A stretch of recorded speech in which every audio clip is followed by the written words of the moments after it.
Hi students, welcome to Cornea Physics classes. AP Junior Inter IP series లో మనం ఇక్కడ thermal properties of matter 2 marks start చేస్తున్నాం నాన్న. Thermal properties of matter 2 marks all questions complete చేస్తున్నాం నాన్న ఈ వీడియోలో. సో జాగ్రత్తగా అబ్జర్వ్ చేయి. But before watching this 2 marks video, thermal properties of matter 2 marks నీకు అర్థం కావాలంటే 4 మార్క్స్ ఒక వీడియో చేశాను నాన్న. Thermal properties of matter 4 marks along with problems కూడా మనం ఎక్స్ప్లెయిన్ చేసి ఉంటాం. ఆ వీడియో ఒక్కసారి వాచ్ చేయండి నాన్న. సో అది ఆల్రెడీ ప్లేలిస్ట్లో ఉంటుంది నాన్న. మీకు మార్క్స్ వైజ్ చాప్టర్ వైజ్ మొత్తం ప్లేలిస్ట్ క్రియేట్ చేసి ఉంటానన్నా. మన ఛానల్లో ప్లేలిస్ట్లో వెళ్ళి నువ్వు ఏ చాప్టర్ కావాల్సిన ఆ చాప్టర్ సెర్చ్ చేసుకోవచ్చు. లేదా marks wise 1 mark 2 marks 4 marks problems, so ఆ 1 షాట్ వీడియోస్తో సహా మీకు అన్నీ అక్కడ అవైలబిలిటీ ఉంటాయి. గో వాచ్ దేర్ నాన్న. సో ఫస్ట్ మీరు thermal properties of matter 4 marks watch చేసిన తర్వాత ఇప్పుడు ఈ 2 మార్క్స్ వాచ్ చేయండి అమ్మా. ఓకే, సో ఏమి ఇచ్చారు చూడన్నా. First question, so thermal properties of matter 2 marks నాన్న. రైట్, ఫస్ట్ క్వశ్చన్ ఏమి ఇచ్చారు చూడమ్మా.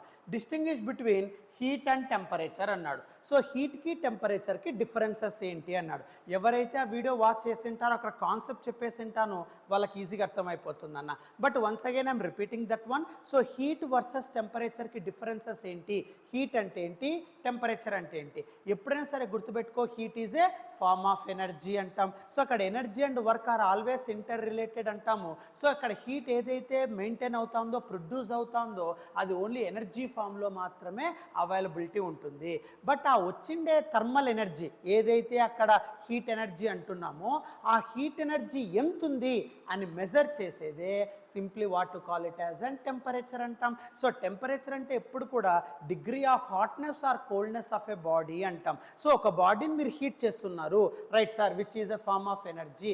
బట్ ఆ బాడీ యొక్క హాట్నెస్ ఎంత ఉంది సార్, లేదా బాడీ యొక్క కోల్డ్నెస్ ఎంత ఉంది సార్ అని మెజర్ చేసే కాన్సెప్ట్నే టెంపరేచర్ అంటాం నాన్న. So and what are the units regarding that heat. So heat అనేది ఎనర్జీ అంటున్నాం, work and energy are always interrelated అంటున్నాం. సో కాబట్టి హీట్ని ఎప్పుడు కూడా వర్క్ యొక్క యూనిట్సే మెయింటైన్ చేస్తాం నాన్న. అంటే నథింగ్ బట్ ఎస్ఐ యూనిట్స్ వచ్చేసి జౌల్స్ అంటాం. సిజిఎస్ యూనిట్ ఆఫ్ ఎనర్జీని ఎప్పుడు కూడా మనం ఏమంటామంటే కెలరీస్ అంటాం. గుర్తుపెట్టుకోండి అన్న. వర్క్కి వచ్చేసి మనం జౌల్స్ ఎర్గ్ అని చెప్తాం, సిజిఎస్ యూనిట్. అర్థమవుతుందా. బట్ హీట్లో మాత్రం ఏం చెప్తాము, ఎస్ఐ యూనిట్ సేమ్ నాన్న, వర్క్ యొక్క యూనిట్నే మనం మెయింటైన్ చేస్తాం, కాపీ చేస్తాం. But CGS unit of heat energy ఏంటి సార్ అంటే కెలరీ అంటాం. మళ్ళీ ఆ హీట్ ఎనర్జీని ఎలా మెజర్ చేస్తాం సార్ అంటే బై యూజింగ్ కెలరీ మీటర్ అంటాం. సో కెలరీ మీటర్ అనే డివైస్ని యూజ్ చేసి మనం హీట్ ఎనర్జీని మెజర్ చేయొచ్చు నాన్న. కెలరీ మీటర్ అంటే ఏంటి లేదన్నా, ఒక కాపర్ వెజల్ రా.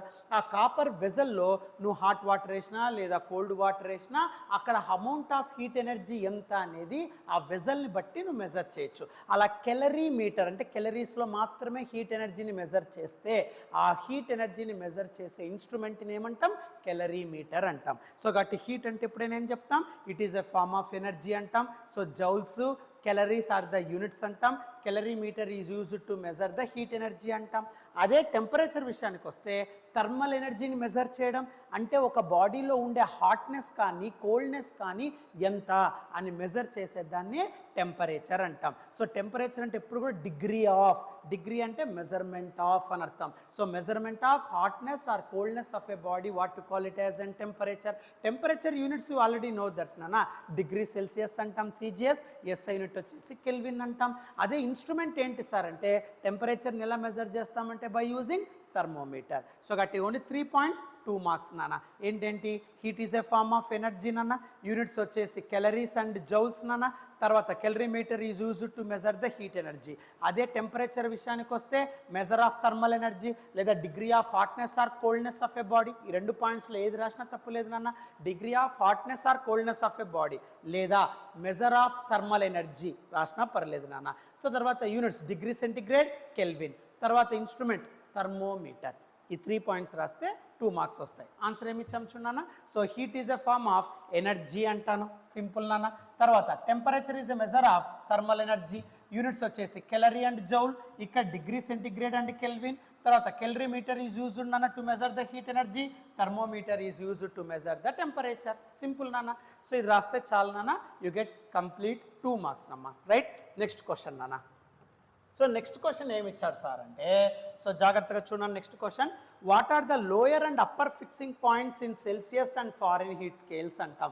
ఇది ఆల్రెడీ మనం ఎక్స్ప్లెయిన్ చేశాను. సో ఎప్పుడైనా thermal properties of matter 4 marks watch చెయ్యి, ఈ కాన్సెప్ట్ అంతా ఆల్రెడీ అయిపోయింది అని జస్ట్ రివిజన్. ఓకే, 2 మార్క్స్ వచ్చేస్తాయి ఈజీగా. సరే, సో ఇక్కడ ఎల్ఎఫ్పి అండ్ యుఎఫ్పి ఏంటి సార్? ఏదన్నా ఒక సబ్స్టెన్స్ని మనం సెల్సియస్ అనే సైంటిస్ట్ కానీ ఫారిన్ హీట్ అనే సైంటిస్ట్ కానీ ఏం ఎక్స్ప్లెయిన్ చేస్తారు సార్ అంటే, ఒక సబ్స్టెన్స్కి లీస్ట్ టెంపరేచర్ ఎంత ఉంటుంది, హయ్యెస్ట్ టెంపరేచర్ ఎంత ఉంటుంది అనేది ఫస్ట్ సెల్సియస్ ఎక్స్ప్లెయిన్ చేశాడు. మీరు ఆ కాన్సెప్ట్, మీరు ఆ వీడియో కనుక చూస్తే నేను క్లారిటీగా ఎక్స్ప్లెయిన్ చేసి ఉంటాను. ఆ సెల్సియస్ అనే సైంటిస్ట్ ఏం చేశాడు అంటే, సో ఒక బాడీని అంటే నథింగ్ బట్ ఒక వాటర్ సబ్స్టెన్స్ని తీసుకున్నాడు. ఆ వాటర్ సబ్స్టెన్స్ కూల్ చేస్తూ ఉన్నాడు నాన్న, అంటే నథింగ్ బట్ ఐస్. సపోజ్ ఒక ఐస్ క్యూబ్ తీసుకున్నాడు రా, ఆ ఐస్ క్యూబ్ లీస్ట్ టెంపరేచర్ ఎంత, హయ్యెస్ట్ టెంపరేచర్ ఎంత అనేది మెజర్ చేశాడు నాన్న. సో అక్కడ థర్మోమీటర్ని యూజ్ చేసి అక్కడ సెల్సియస్ అనే సైంటిస్ట్ ఎల్ఎఫ్పి వాల్యూ ఎంత ఉంటుంది సార్ అంటే, సో ఎప్పుడైనా సరే సెల్సియస్లో నాన్న ఎల్ఎఫ్పి వాల్యూ 0 డిగ్రీ సెల్సియస్ ఉంటుంది. అదే అక్కడ హైప్సోమీటర్ అని యూజ్ చేసి మనం అక్కడ సెల్సియస్ టెంపరేచర్ బేస్ చేసుకొని అప్పర్ ఫిక్స్డ్ పాయింట్ మనం మెజర్ చేస్తాం నాన్న. అది ఎలా ఉంటుంది సార్ థర్మోమీటర్లో అంటే, నథింగ్ బట్ 100 డిగ్రీ సెల్సియస్ అంటాం. మీకు గుర్తుందో లేదో నాన్న, ఇది కాన్సెప్ట్లో చెప్పింటాను రా. సపోజ్ మీరు ఒక ఐస్ అంతా కూడా మొత్తం ఒక ఫన్నల్లో వేసేసుకోండి, అక్కడ ఒక థర్మోమీటర్ని ప్లేస్ చేయండి. ఆ థర్మోమీటర్లో స్టార్టింగ్ వాల్యూ ఎంత, ఎండింగ్ వాల్యూ ఎంత, వీ కెన్ నాట్ నో నాన్న. ఎందుకంటే నువ్వు ఒక థర్మోమీటర్ తీసుకుంటావు కరెక్టే, దానిలో రీడింగ్స్ ఎవరు ఇచ్చారు సార్?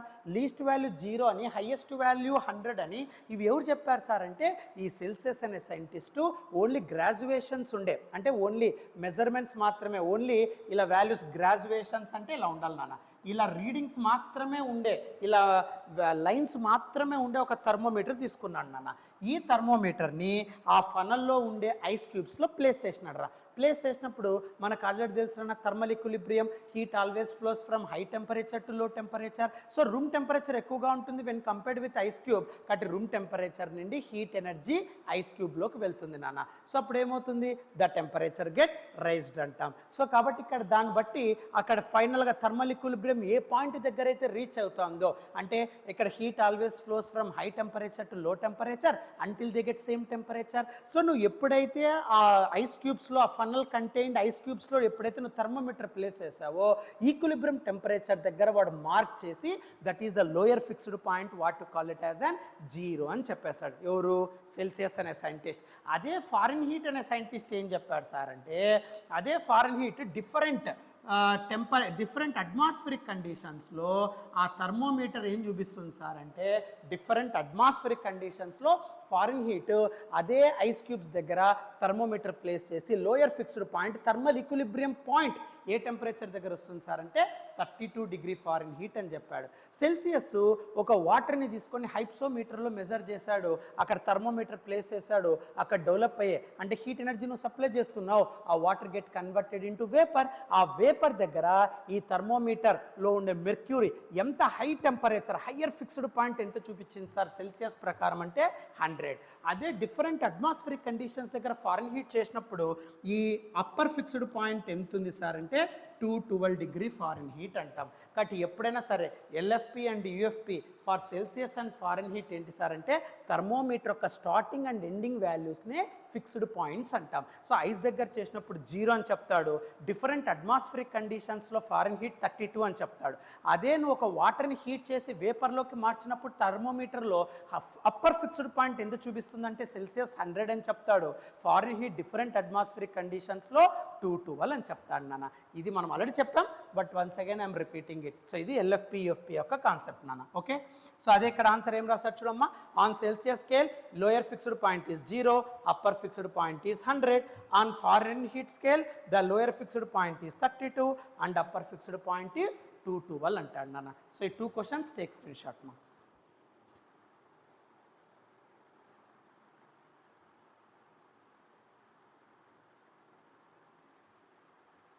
నెక్స్ట్ క్వశ్చన్ నాన్న. సో ఇది రాస్తే చాలమ్మా, no need of any other question. Okay, so next question చూడన్నా, third question. So 2 questions already completed. Next third question ఒకసారి చూడన్నా. సో థర్డ్ క్వశ్చన్ ఏమి ఇచ్చారు సార్ చూడన్నా, do the values of, so third question ఏమి ఇచ్చాడు అంటే, do the values of coefficient of expansion differ when the temperatures are measured on centigrade scale or Fahrenheit scale అన్నాడు. నాన్న centigrade స్కేల్ని కానీ foreign heat స్కేల్ని కానీ use చేసినప్పుడు Celsius అంటే 0 and 100 are the marks present in thermometer. అదే Fahrenheit scale అంటే different atmospheric conditions 32 and 212 నాన్న. ఇటువంటి థర్మోమెట్రిక్ స్కేల్స్ యూజ్ చేసినప్పుడు అంటే సెల్సియస్ స్కేల్ కానీ ఫారెన్ హీట్ స్కేల్స్ కానీ మీరు యూజ్ చేసినప్పుడు linear expansion coefficient of expansion change అవుతుంది అన్నాడు. మీకు ఆల్రెడీ తెలుసునన్న any solid expands on heating అంటాం, కాంట్రాక్ట్స్ ఆన్ కూలింగ్ అంటాం. సో ఆ ఎక్స్పాన్షన్ ఎంత ఉంది అని చెప్పేదే కోఎఫిషియంట్ అన్న. మనకు 3 ఉంటాయిరా, ఆల్ఫా, బీటా, గామా. దాన్ని coefficient of linear expansion alpha అంటాం, coefficient of areal expansion beta అంటాం, coefficient of volume expansion gamma అని చెప్తాం. సో ఇక్కడ ఏ ఎక్స్పాన్షన్ అయినా సరే సెంటిగ్రేడ్ స్కేల్ కానీ ఫారెన్ హీట్ స్కేల్ కానీ తీసుకున్నప్పుడు ఎక్స్పాన్షన్ యొక్క వాల్యూ మారుతుందా? ఆఫ్ కోర్స్ మారుతుంది. ఎందుకు మారుతుంది సార్? సో ఇక్కడ ఆన్సర్ చూడన్నా, ఆన్సర్ వచ్చేసి ఎస్ అంటాం. సో నువ్వు సెల్సియస్ స్కేల్ తీసుకున్నప్పుడు ఎక్స్పాన్షన్ ఒక వాల్యూ చూపిస్తుంది, ఫారెన్ హీట్ స్కేల్ తీసుకున్నప్పుడు ఆ సబ్స్టెన్స్ యొక్క ఎక్స్పాన్షన్ ఇంకొక వాల్యూ చూపిస్తుంది. సో స్కేల్స్ మారే కొద్దీ ఎక్స్పాన్షన్ వాల్యూస్ కూడా మారుతాయి. ఆ ఎక్స్పాన్షన్ కనుక్కోవడానికి కోఎఫిషియంట్ అంటాం. ఆ కోఎఫిషియంట్ ఆఫ్ ఎక్స్పాన్షన్ మారుతుంది. Correct sir. ఎట్లా సార్? సింపుల్ నాన్న. సికి ఎఫ్కి రిలేషన్ తీసుకో. సికి ఎఫ్కి రిలేషన్ ఏంటి? మీరు థర్మల్ ప్రాపర్టీస్ ఆఫ్ మెటర్లో 4 మార్క్స్కి చదివింటారు నాన్న. రిలేషన్ బిట్వీన్ ఎనీ 2 టెంపరేచర్స్ చెప్పింటాం, గుర్తుందా? ఏంటి సార్ అంటే scale minus LFP by UFP minus LFP. గుర్తుందా నాన్న? ఇదే ఎప్పుడైనా సరే ఏ థర్మోమెట్రిక్ స్కేల్ కన్నా మనం యూజ్ చేసే ఫార్ములా నాన్న. కాన్సెప్ట్లో కూడా చెప్పింటాం. Scale minus LFP by UFP minus LFP అంటాం. సెల్సియస్ స్కేల్ తీసుకున్నారనుకోండి ఏమవుతుంది? స్కేల్ అంటే సెల్సియస్ స్కేల్ కాబట్టి 0 మైనస్ ఎల్ఎఫ్పి అంటే 0 బై యూఎఫ్పి అంటే 100 మైనస్ ఎల్ఎఫ్పి అంటే 0. అదే ఫారెన్ హీట్ స్కేల్ తీసుకుంటే స్కేల్ అంటే ఫారెన్ హీట్ మైనస్ ఎల్ఎఫ్పి అంటే 32 బై యూఎఫ్పి అంటే 212 మైనస్ ఎల్ఎఫ్పి అంటే 32. క్లియర్? అప్పుడు ఏమవుతుంది? So C by 100 is equals to F minus 32 by 180. So ఇక్కడ నీకు స్కేల్స్లో వాల్యూస్ మారిపోతాయి నాన్న. Correct or not? సో అక్కడ C by 100 is equals to F minus 32 by 180 అన్నాం. 0 క్యాన్సిల్ అయిపోతా ఉంది. 2 5s 2 9s నాన్న. అంటే నువ్వు అబ్జర్వ్ చేస్తే సో సి 5 ఆపకపోయింది అనుకోండి. సో అప్పుడు ఏమవుతుంది? C is equals to 5/9 into F minus 32 అవుతుంది. అంటే అక్కడ సెల్సియస్ వాల్యూ కానీ ఫారెన్ హీట్ వాల్యూ కానీ చేంజ్ అవుతుంది. సి వాల్యూ తీసుకుంటే 5/9 ఇంటూ ఎఫ్ మైనస్ 32. అదే ఎఫ్ తీసుకో, ఎఫ్ మైనస్ 32 తీసుకుంటే ఏమవుతుంది అన్న? 9 ఇప్పకపోతుందా? Correct or not? సో అప్పుడు ఈ 9 ఇప్పకపోయింది అనుకోండి, F minus 32 is equals to 9/5c అంటాం. మైనస్ 32 ఆపకపోతే plus 32. F is equals to 9/5c plus 32. So అక్కడ సి వాల్యూ చూడండి, ఎఫ్ వాల్యూ చూడండి, కంప్లీట్ డిఫరెంట్. సో కాబట్టి నువ్వు తీసుకునే స్కేల్స్ మారే కొద్దీ ఎక్స్పాన్షన్స్ కూడా మారిపోతాయి నాన్న. సో కాబట్టి ఎస్ అంటాం ఆన్సర్ నాన్న. సింపుల్. సో ఇక్కడ సెల్సియస్ స్కేల్లో వాల్యూ ఎక్కువగా ఉంటుంది when compared with the Fahrenheit scale నాన్న. ఇక్కడ 5/9 ఇంటూ ఎఫ్ మైనస్ 32, ఇక్కడ 9/5c ప్లస్ 32 అన్నాడు. సో కాబట్టి ఎప్పుడైనా సరే ఫారెన్ హీట్ స్కేల్ చాలా తక్కువగా ఉంటుంది, 1 degree when compared with Celsius scale అంటాం. సో కాబట్టి ఎప్పుడైనా సరే ఇక్కడ నువ్వు స్కేల్స్ మారే కొద్దీ ఎక్స్పాన్షన్స్ మారుతుంది అంటే ఆన్సర్ విల్ బి ఎస్ అంటాం. సో కాబట్టి ఇక్కడ ఆన్సర్ ఎస్ అమ్మ. Since 1 degree interval on Fahrenheit scale is less than 1 degree interval on Celsius scale అంటాం. ఎందుకంటే నువ్వు రిలేషన్ తీసుకున్నప్పుడు 5/9 9/5 ఆ వాల్యూస్ని బట్టి సెల్సియస్ స్కేల్లో ఉండే అంటే ఫారెన్ హీట్ స్కేల్లో ఉండే 1 degree interval is always less than Celsius scale. కాబట్టి ఇక్కడ Celsius scale Fahrenheit scale formulas wise different, కాబట్టి expansion values also different. So కాబట్టి ఏది ఎక్కువ ఉంది సార్ అంటే సెల్సియస్ స్కేల్లో 1 డిగ్రీ ఇంటర్వెల్ ఎక్కువగా ఉంటుంది when compared with Fahrenheit scale. కాబట్టి ఇక్కడ ఎప్పుడైనా సరే గుర్తుపెట్టుకో, third one answer is yes. ఈ ఎస్ అని రాసినందుకు 1 మార్క్ నాన్న. ఫారెన్ హీట్ స్కేల్ కంటే Celsius scale 1 degree interval on Fahrenheit scale is less than 1 degree interval on Celsius scale అని రాసినందుకు 1 మార్క్ రా. Total 2 marks. గుర్తుపెట్టుకో, Celsius scale is high when compared with the Fahrenheit scale. So foreign heat scale 1 degree interval is less when compared with Celsius scale. అందుకే మీకు values కూడా prove చేస్తారు. C is equals to 5/9 9/5. So మీరు అలా observe చేస్తే 1 degree interval wise తీసుకుంటే Celsius scale ఎక్కువగా ఉంటుంది when compared with Fahrenheit scale. So కాబట్టి థర్డ్ వన్ ఈజ్ మా ఆన్సర్ ఈజ్ ఎస్ నాన్న, గుర్తుపెట్టుకో. సో థర్డ్ వన్ ఎస్ నాన్న. సో ఎందుకంటే సి ఈజ్ ఈక్వల్స్ టు 9/5 అని వస్తుంది నాన్న, రైట్. సో నెక్స్ట్ అమ్మ తర్వాత fourth one, can A substance contract on heating, give an example. మామూలుగా మనం ఏం చెప్తాము అంటే ఏదన్నా ఒక సబ్స్టెన్స్ నువ్వు హీట్ చేస్తే ఎక్స్పాండ్ అవుతుంది, కానీ నువ్వు ఏదన్నా ఒక సబ్స్టెన్స్ని హీట్ చేస్తే కాంట్రాక్ట్ అవుతుంది అంటే కొన్ని సబ్స్టెన్సెస్ ఉన్నాయి ఫిజిక్స్లో. Yes sir. So some substances expands on heating మనకు తెలుసు, but some substances in physics so contracts on heating అంటాం. అంటే ఏదన్నా ఒక బాడీ నువ్వు హీట్ చేస్తే అది ఎక్స్పాండ్ అవుతుంది నాన్న, కానీ కొన్ని సబ్స్టెన్సెస్ ఏమవుతాయి అంటే నేచర్లో నువ్వు ఆ సబ్స్టెన్స్ని హీట్ చేస్తే ఎక్స్పాండ్ కాకుండా కాంట్రాక్ట్ అవుతుందిరా. కాంట్రాక్ట్ అంటే దాని యొక్క సైజులో కానీ, లెంత్ కానీ, ఏరియా కానీ, వాల్యూమ్ కానీ తగ్గిపోవడం, అలా కాంట్రాక్ట్ అవ్వడం అంటాం. ఆ కాంట్రాక్ట్ ఏవేవి అవుతాయి సార్ అంటే 2 రాయనైనా, బికాస్ 2 మార్క్స్ కదమ్మా. So cast iron, natural rubber, type metal, అవి రాస్తే చాలు నాన్న, no need of any other examples. So కాబట్టి some substances contract on heating అంటాం నాన్న. సో ఏవేవి సార్ అంటే some substances contract on heating అంటాం. ఒకటి క్యాస్ట్ ఐరన్. క్యాస్ట్ ఐరన్ అంటే ఐరన్లో డిఫరెంట్, మామూలుగా క్యాస్ట్ ఐరన్ ఎలా ఉంటుంది, ఇది మామూలుగా క్యాస్ట్ ఐరన్ అంటాం. సో ఇవి హీట్ చేస్తే కాంట్రాక్ట్ అవుతాయి నన్ను, ఎక్స్పాండ్ కాకుండా. అంటే అల్లాయ్ ఆఫ్ ఐరన్ అని అర్థం. అంటే ఐరన్ని మనం కార్బన్తో మిక్స్ చేస్తాం నాన్న, దాన్నే క్యాస్ట్ ఐరన్ అంటాం. సో ఇదే క్యాస్ట్ ఐరన్ రా. ఈ దోశ ప్యాన్ కానివ్వండి, ఇవన్నీ కూడా క్యాస్ట్ ఐరన్ నాన్న. ఇవన్నీ కూడా ప్యాన్స్, కడాయి ఉంటాయి కదా, కడాయి అంటారు కదా. సో ఇవన్నీ కూడా క్యాస్ట్ ఐరన్ నాన్న. ఇలా డిఫరెంట్గా క్యాస్ట్ ఐరన్ అంటే నథింగ్ బట్ ఐరన్ యొక్క అల్లాయ్. ఐరన్ సబ్స్టెన్స్తో పాటు కార్బన్ కూడా మిక్సింగ్ చేస్తాము. ఇవి నువ్వు హీట్ చేస్తే కాంట్రాక్ట్ అవుతూ ఉంటాయి నాన్న, గుర్తుపెట్టుకో. తర్వాత న్యాచురల్ రబ్బర్ అన్నాం, రైట్. సో న్యాచురల్ రబ్బర్ అంటే కూడా సేమ్ నాన్న, మామూలుగా న్యాచురల్ రబ్బర్ కూడా ఏమవుతుందంటే చాలామంది అది ఎక్స్పాండ్ అవుతుంది అనుకుంటా అంటారు, బట్ కానీ అది కాంట్రాక్ట్ అవుతుందన్న ఆన్ హీటింగ్. ఇది న్యాచురల్ రబ్బర్, మామూలుగా ట్రీ నుండి మనం ఎక్స్ట్రాక్ట్ చేస్తాం కదా. సో ఇలా న్యాచురల్ రబ్బర్ ఇలా ఉంటుంది నాన్న, okay.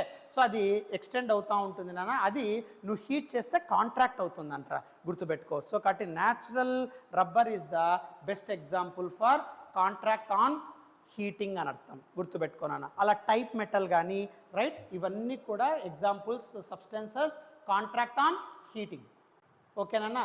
So these substances cast iron కానివ్వండి, లేదా న్యాచురల్ రబ్బర్ కానివ్వండి, టైప్ మెటల్ కానివ్వండి, 3 కూడా బెస్ట్ ఎగ్జాంపుల్స్ అన్న. ప్యూర్ వాటర్ అని కూడా రాసాం నాన్న, but no need any 2 examples you can write, you can get full marks నాన్న. కాబట్టి ఇక్కడ substances expand on substances contract on heating అంటే yes, answer is big yes.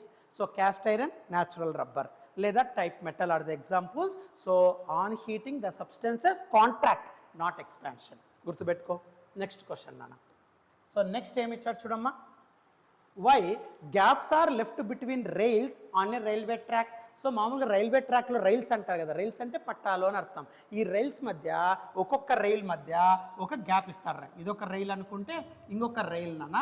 తర్వాత దీనికి ప్యారలల్గా ఒక వుడెన్ స్టిక్స్తో ఇక్కడ కంకర్రాళ్ళ పైన ఇలా ఒక రైల్వే ట్రాక్ని క్రియేట్ చేస్తారు, అంతే కదా. సో ఇలా నీకు ఇలా హారిజాంటల్ వుడెన్ బార్స్ ఉంటాయి, ఇవి మామూలుగా రైల్వే ట్రాక్స్ అంటాం. కానీ ఈ రైల్వే ట్రాక్లో ఇవి రైల్స్ అంటాం, పట్టాలు అంటారు కదా. ఈ రైల్వే ట్రాక్స్ మధ్య ఒక స్మాల్ గ్యాప్ ఉంటుందిరా. ఎందుకు ఆ స్మాల్ గ్యాప్ ఉంది అని అడుగుతున్నాడు. ఎందుకు అంటే ఈ ఐరన్ కదా, ఈ నథింగ్ బట్ రైల్స్ అనేవి ఐరన్ కదా. ఈ iron on heating it get expands, అదే కూలింగ్ ఇట్ గెట్ కాంట్రాక్ట్. నువ్వు గ్యాప్ ఇవ్వకోకుండా మొత్తం ఆ రైల్ అంతా ఇలాగ ప్లేస్ చేసుకుంటూ వెళ్ళావనుకో, కూల్ అన్నప్పుడు ఏమవుతుంది, కాంట్రాక్ట్ అయిపోతుందిరా. అదే హీట్ అయినప్పుడు అంటే టెంపరేచర్, సరౌండింగ్ టెంపరేచర్, ఇప్పుడు ఇది రైలు ఉంది నాన్న, ఇది ఒక 1 మీటర్ లాంగ్ ఎక్కువ పెట్టేసినవరా అంటే దాదాపుగా ఒక 100 కిలోమీటర్స్ అనుకో, ఒక జంక్షన్ నుండి ఇంకో జంక్షన్కి ఎటువంటి గ్యాప్స్ లేకుండా ఆ రైలు మొత్తం వేసేసినావు అనుకోరా. మొత్తం వేసేస్తే ఇప్పుడు సరౌండింగ్ టెంపరేచర్ సమ్మర్ అనుకో, సమ్మర్ అన్నప్పుడు ఈ హీట్ ఎనర్జీ ఎక్కువ అవైలబిలిటీ ఉంటుంది కదా. ఇది సాలిడ్ కదా నాన్న. సో హీట్ ఎనర్జీ మెయింటైన్ అయినసరికి వెంటనే ఇది ఎక్స్పాండ్ అవ్వడం స్టార్ట్ అవుతుంది. దాదాపు ఒక జంక్షన్ నుండి ఇంకో జంక్షన్కి 100 కిలోమీటర్స్ మధ్యలో ఒకే రైల్ ట్రాక్ వేయడం వల్ల, ఒకే రైల్ యూస్ చేయడం వల్ల, ఐరన్ బార్ ఒక్కటే సింగిల్ ఐరన్ బార్ యూస్ చేయడం వల్ల ఆ ఎక్స్పాండ్ అయ్యి లాస్ట్కి ఆ రైల్ ట్రాక్ అనేది బ్రేక్ అయిపోతుందిరా. అంటే ఈ రైల్ అనేది కట్ అయిపోతుంది అనమాట. ఎందుకంటే ఇది ఎక్స్పాన్షన్ని రిప్రజెంట్ చేయలేదు. ఆ జంక్షన్ నుండి ఈ జంక్షన్కి మొత్తం ఎక్స్పాండ్ అయినప్పుడు ఆ ఎక్స్పాన్షన్ ఎక్కడ విజిబిలిటీ ఉంటుంది, వీ కెనాట్ టెల్. సో అంత హ్యూజ్ బార్ ఒక 100 కిలోమీటర్స్ 200 కిలోమీటర్స్ ఒకే బార్ వేయడం వల్ల సమ్మర్ సీజన్లో అది ఎక్స్పాన్షన్కి అలోయింగ్ చేయడం లేదు. నువ్వు మొత్తం అంతా సాలిడ్తో ఫిల్ చేసేస్తావు నానా, అది ఎక్కడ ఎక్స్పాన్షన్ కావాలా? So there is no path, there is no way to expand that rail. కాబట్టి ఆ రైల్ ట్రాక్ అనేది బ్రేక్ అయిపోతుందిరా. సో అదే సమ్మర్ అనుకో కాంట్రాక్ట్ అయిపోతుంది. అంటే 100 కిలోమీటర్స్ నువ్వు రైల్ ఒకే సింగిల్ రాడ్ వేస్తే వింటర్లో అక్కడ లో టెంపరేచర్ ఉండడం వల్ల ఆ సాలిడ్ కాంట్రాక్ట్ అయిపోతుంది, అప్పుడు లెంత్ తగ్గిపోతుందిరా. అప్పుడు 100 కిలోమీటర్స్ జంక్షన్, నువ్వు junction to junction 100 kilometres single rail వేస్తే వింటర్లో కాంట్రాక్షన్, సమ్మర్లో expansion. You cannot get that one. So అక్కడ ఎక్కడ ఎక్స్పాండ్ కావాలి అనే వే తెలియక అది బ్రేక్ అయిపోతుంది. వింటర్లో కాంట్రాక్షన్ ఉండడం వల్ల రైల్ డ్యామేజ్ అయ్యే స్కోప్ ఉంటుంది, యాక్సిడెంటల్ జోన్లోకి వెళ్ళే స్కోప్ ఉంటుంది. సో అందుకే ఎప్పుడైనా సరే ఒక రైల్ నుండి ఇంకో రైలుకి మధ్యలో ఒక స్మాల్ గ్యాప్ ఇస్తాను. నేను అంత హ్యూజ్ గ్యాప్ పెట్టాను నీకు అర్థం కావడానికి, బట్ వెరీ స్మాల్ గ్యాప్ ఉంటుందన్న బికాస్ ఆఫ్ లీనియర్ ఎక్స్పాన్షన్ అంటాం. రాడ్ కదా, లెంత్ వైజ్ కదా. సో అక్కడ సమ్మర్ సీజన్లో ఆ సాలిడ్ అనేది ఎక్స్పాండ్ అవ్వడం వల్ల ఈ మొత్తం గ్యాప్ అనేది కలిసిపోతుంది నాన్న, బికాస్ ఆఫ్ లీనియర్ ఎక్స్పాన్షన్. అదే వింటర్లో, సమ్మర్లో మొత్తం అంతా కలిసిపోయి ఉంటుందిరా, వింటర్లో కాంట్రాక్ట్ కదా. సో కాబట్టి కాంట్రాక్ట్ కాబట్టి లెంత్ తగ్గిపోతుంది. సో అప్పుడు స్మాల్ గ్యాప్ క్రియేట్ అవుతుంది, trains can easily pass over that rail నాన్న. సో కాబట్టి ఎప్పుడైనా సరే రైల్వే ట్రాక్లో రైల్స్ మధ్య గ్యాప్ ఎందుకు యూజ్ చేస్తారు సార్ అంటే, సమ్మర్లో లీనియర్ ఎక్స్పాన్షన్ జరిగినప్పుడు ఆ రైల్ ట్రాక్స్ రెండు కూడా, అలా రైల్స్ రెండు కూడా కాంటాక్ట్ అవ్వడం కోసం, వింటర్లో కాంట్రాక్షన్ ఉండడం వల్ల బికాస్ ఆఫ్ లో టెంపరేచర్ అవి కాంట్రాక్ట్ అయినప్పుడు స్మాల్ గ్యాప్ ఎగ్జిబిట్ అవ్వడం కోసం, అందుకే గ్యాప్స్ అలో చేస్తారు నాన్న. సో ఆన్సర్ చూడన్నా, a small gap is left between ends of successive rails and railway track, this is to allow linear expansion. అది కూడా ఎక్కడ? సమ్మర్లో. So linear expansion of rail in summer, ఇది రాస్తే చాలు నాన్న. సో 3, 4, 5. సో ఇక్కడ ఎప్పుడైనా సరే లీనియర్ ఎక్స్పాన్షన్ సమ్మర్లో మెయింటైన్ అవ్వడానికి స్మాల్ గ్యాప్స్ క్రియేట్ చేస్తారు. సో 3, 4, 5 టేక్ స్క్రీన్ షాట్ నా. 3, 4, 5 ఈ 3 క్వశ్చన్స్ స్క్రీన్ షాట్ తీసుకున్నాను.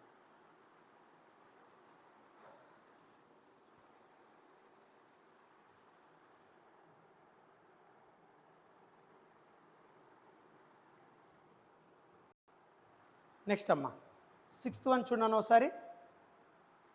6th one.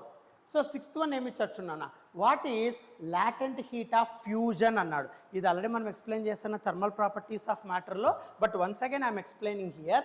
నాన్న లాటెంట్ హీట్ అంటే ఎప్పుడైనా సరే గుర్తుపెట్టుకోనా, లాటెంట్ హీట్ అంటే చేంజ్ ఆఫ్ స్టేట్ అని అర్థం నాన్న. స్టేట్ అంటే ఆంధ్రప్రదేశ్ టు తెలంగాణ, తెలంగాణ టు బీహార్ అలా కాదు నాన్న. స్టేట్ అంటే మీరు అలా అనుకోవద్దండి, సాలిడ్లో సబ్స్టెన్సెస్లో ఉండే స్టేట్ నాన్న. Solid state, liquid state, gaseous state అని అంటారు కదా, అటువంటి స్టేట్స్ మార్చడాన్ని మనం లాటెంట్ హీట్ అంటాం. అంటే నువ్వు సప్లై చేసే హీట్ ఎనర్జీ వల్ల one state to other state అంటే ఫేజ్ చేంజ్ అవ్వడం. ఇంకా సింపుల్గా చెప్పాలంటే మీకు అర్థం కావాలంటే ఫేజ్ చేంజ్ అంటాం. ఫేజ్ చేంజ్ అంటే solid state to liquid state, liquid state to gaseous state, gaseous to solid, solid to liquid, ఇలా డిఫరెంట్ ఫేజెస్. ఫేజ్ అంటే నథింగ్ బట్ ఒక చేంజ్ ఆఫ్ స్టేట్ అని అర్థం, అంతే, ఇంకేం లేదు. అలా ఫేజ్ చేంజ్ కనుక డెవలప్ అవుతే నువ్వు సప్లై చేసిండే హీట్ వల్ల at constant temperature, so constant temperature దగ్గర చేంజ్ ఆఫ్ స్టేట్ జరిగితే ఫేజ్ చేంజ్ మెయింటైన్ అవుతే దాన్నే లాటెంట్ హీట్ అంటాం. అంటే నువ్వు సప్లై చేసే హీట్ వల్ల కాన్స్టెంట్ టెంపరేచర్ దగ్గర one state of substance converted to other state నాన్న. అంటే సార్ మీకు గుర్తుందో లేదో, మెల్టింగ్ పాయింట్ ఆఫ్ ఐస్ అని చిన్నప్పటి నుంచి చదివింటారా. అంటే మెల్టింగ్ పాయింట్ ఆఫ్ ఐస్ అంటే ఎంత? 0 డిగ్రీ సెంటిగ్రేడ్ అంటారు నాన్న. మామూలుగా నువ్వు ఒక ఐస్ తీసుకున్నావు అనుకో, కరెక్ట్గా 0 డిగ్రీ సెంటిగ్రేడ్ దగ్గర మెల్ట్ అవ్వడం స్టార్ట్ అవుతుంది అంటారు. అంటే ఈ కాన్స్టెంట్ 0 డిగ్రీ సెంటిగ్రేడ్ దగ్గర the ice nothing but which is present in solid form converted, melted into liquid form. Correct or not? So కాబట్టి ఇక్కడ ఐస్ అనేది సాలిడ్ ఫామ్లో ఉంటుంది, కరెక్ట్ 0 దగ్గర అది మెల్ట్ అయ్యి లిక్విడ్లోకి మారిపోతుంది. అంటే there is a change of phase అంటాం, there is a change of state solid to liquid at constant temperature, దాన్నే లాటెంట్ హీట్ అంటాం. సో నువ్వు హీట్ అప్లై చేస్తూ ఉన్నావు కరెక్టే, వెంటనే అది మెల్ట్ అవ్వడంలా, 0 దగ్గరికి రాగానే అక్కడ నీకు మెల్ట్ అవ్వడం స్టార్ట్ అవుతుంది. అంటే నువ్వు సప్లై చేసిండే హీట్ వల్ల కాన్స్టెంట్ టెంపరేచర్ దగ్గర ఒక స్టేట్ నుండి ఇంకో స్టేట్కి ఆ సబ్స్టెన్స్ కన్వర్ట్ అవుతే దాన్నే లాటెంట్ హీట్ అంటాం. ఫ్యూజన్ అంటే మెల్టింగ్ అని అర్థం, ఇంకేమీ లేదు నాన్న. అంటే ఒక సాలిడ్ సబ్స్టెన్స్ కాన్స్టెంట్ టెంపరేచర్ దగ్గర లిక్విడ్లోకి మారడాన్నే మనము లాటెంట్ హీట్ ఆఫ్ ఫ్యూజన్ అంటాం. So formula Q is equals to ML అని రాస్తారా. సో Q అంటే హీట్ ఎనర్జీ నువ్వు ఎంత అప్లై చేస్తున్నావు, దేనికి, మాస్ ఆఫ్ ద సబ్స్టెన్స్. అప్పుడు కాన్స్టెంట్ టెంపరేచర్ దగ్గర చేంజ్ ఆఫ్ స్టేట్ జరుగుతుంది కదా, ఆ ప్రపోర్షనాలిటీ కాన్స్టెంట్ని L అంటాం. L అంటే లాటెంట్ హీట్ అని అర్థం. ఏం అర్థమవుతుందా? సో ఎప్పుడైనా సరే Q directly proportional to M, ఆ ప్రపోర్షనాలిటీ సింబల్ తీసేస్తే మనకు వచ్చేదే L రా. అర్థమవుతుందా? సో ఇది లాటెంట్ హీట్ ఆఫ్ ఫ్యూజన్. అదే ఆన్సర్ ఏం చెప్పాం చూడన్నా, amount of heat required to convert unit mass of water at 0 degree centigrade into ice అంటాం. సో వాటర్ ఐస్లోకి మారిపోతుంది, మెల్ట్ అవుతుంది. మెల్టింగ్ పాయింట్ ఎంత, 0 డిగ్రీ సెంటిగ్రేడ్. కాబట్టి అమౌంట్ ఆఫ్ హీట్ రిక్వైర్డ్ దాన్ని లాటెంట్ హీట్ అంటాం. సో మెల్టింగ్ దాన్ని ఫ్యూజన్ అంటాం. ఎక్కడి నుండి ఎక్కడికి, water to ice. A temperature దగ్గర, కాన్స్టెంట్ టెంపరేచర్ 0, దాన్ని ఫ్యూజన్ ఆఫ్ ఐస్ అంటాం. దాని వాల్యూ ఎంత అంటే 18 అన్న. అంటే ఐస్ అనేది వాటర్లోకి మెల్ట్ అవ్వాలి కాన్స్టెంట్ టెంపరేచర్ 0 డిగ్రీ సెంటిగ్రేడ్ దగ్గర. అంటే ఎంత హీట్ నువ్వు సప్లై చేయాలా, 80. సో 80 calorie పర్ గ్రామ్ అంటున్నాడు. అంటే అర్థం ఏంటి, 1 గ్రామ్ ఆఫ్ ఐస్కి 80 calories ఆఫ్ హీట్ నువ్వు సప్లై చేస్తే 0 డిగ్రీ సెంటిగ్రేడ్ దగ్గర ice converted to solid, converted to liquid, లేదా ఐస్ కన్వర్టెడ్ టు వాటర్ అంటాం. అర్థమవుతుందా? ఇది లాటెంట్ హీట్ ఆఫ్ ఫ్యూజన్ అంటాం. నెక్స్ట్ నాన్న తర్వాత, so latent heat of fusion అంటే heat required to convert so water to ice at 0 degree centigrade. So ఆ latent heat of melting ఎంత ఉండాలి సార్, ఫ్యూజన్ ఎంత ఉంది సార్ అంటే 18 అన్న, గుర్తుపెట్టుకో. నెక్స్ట్ అమ్మ, what is latent heat of vaporisation, పేరులో ఉందిరా వేపరైజేషన్. వేపరైజేషన్ అంటే liquid is converted to vapour, దాన్ని మనం వేపరైజేషన్ అంటాం. అంటే కాన్స్టెంట్ టెంపరేచర్ దగ్గర నువ్వు ఎంత హీట్ సప్లై చేస్తావో ఆ హీట్ వల్ల కాన్స్టెంట్ టెంపరేచర్ దగ్గర liquid is converted to gas, liquid is converted to vapour, దాన్నే మనం లాటెంట్ హీట్ ఆఫ్ వేపరైజేషన్ అంటాం. అంటే ఇక్కడ nothing but liquid converted to vapour. నువ్వు ఎంత హీట్ సప్లై చేస్తున్నావు at constant temperature 100 degree centigrade అంటాం నాన్న. మామూలుగా లిక్విడ్ అనేది వేపర్లో బాయిలింగ్ పాయింట్ ఆఫ్ వాటర్ అంటారు దాన్ని. సో మీరు ఆ వాటర్ తీసుకున్నప్పుడు హీట్ సప్లై చేస్తూ వెళ్తారు, కానీ కరెక్ట్గా 100 డిగ్రీ సెంటిగ్రేడ్ దగ్గర మాత్రమే బబుల్స్ డెవలప్ అవుతాయిరా. అంటే ఆ కాన్స్టెంట్ టెంపరేచర్ దగ్గర నువ్వు సప్లై చేసిండే హీట్ వల్ల water converted to gas, vapour అంటాం రా. సో దీనికి వాల్యూ ఎంత ఉంటుంది సార్ అంటే 540 calorie per gram అంటాం. అంటే 1 గ్రామ్ ఆఫ్ లిక్విడ్కి 540 calories అప్లై చేస్తే 100 డిగ్రీ సెల్సియస్ దగ్గర కాన్స్టెంట్ టెంపరేచర్ దగ్గర liquid converted to vapour. So కాబట్టి ఇక్కడ అది కాన్సెప్ట్ నాన్న. So latent heat of vaporisation ఏం చెప్తాం సార్ చూడన్నా, amount of heat required to change okay liquid into vapour at constant temperature, values 540 calorie per gram. ఇప్పుడు నేనైతే ఎక్స్ప్లెయిన్ చేస్తాను అదే అక్కడ ఉంది నాన్న. కాబట్టి amount of heat required to convert okay ice to water at 0 degree centigrade, దాన్నే మనం ఫ్యూజన్ అంటాం. వాల్యూ వచ్చేసి 80. అదే వేపరైజేషన్ అంటే liquid to vapour none at constant temperature, units వచ్చేసి వాల్యూ వచ్చేసి 540. సింపుల్ నాన్న, take screen shot. So constant temperature దగ్గర చేంజ్ ఆఫ్ స్టేట్ రావాలి, 0 దగ్గర so water to ice, constant temperature దగ్గర liquid to vapour.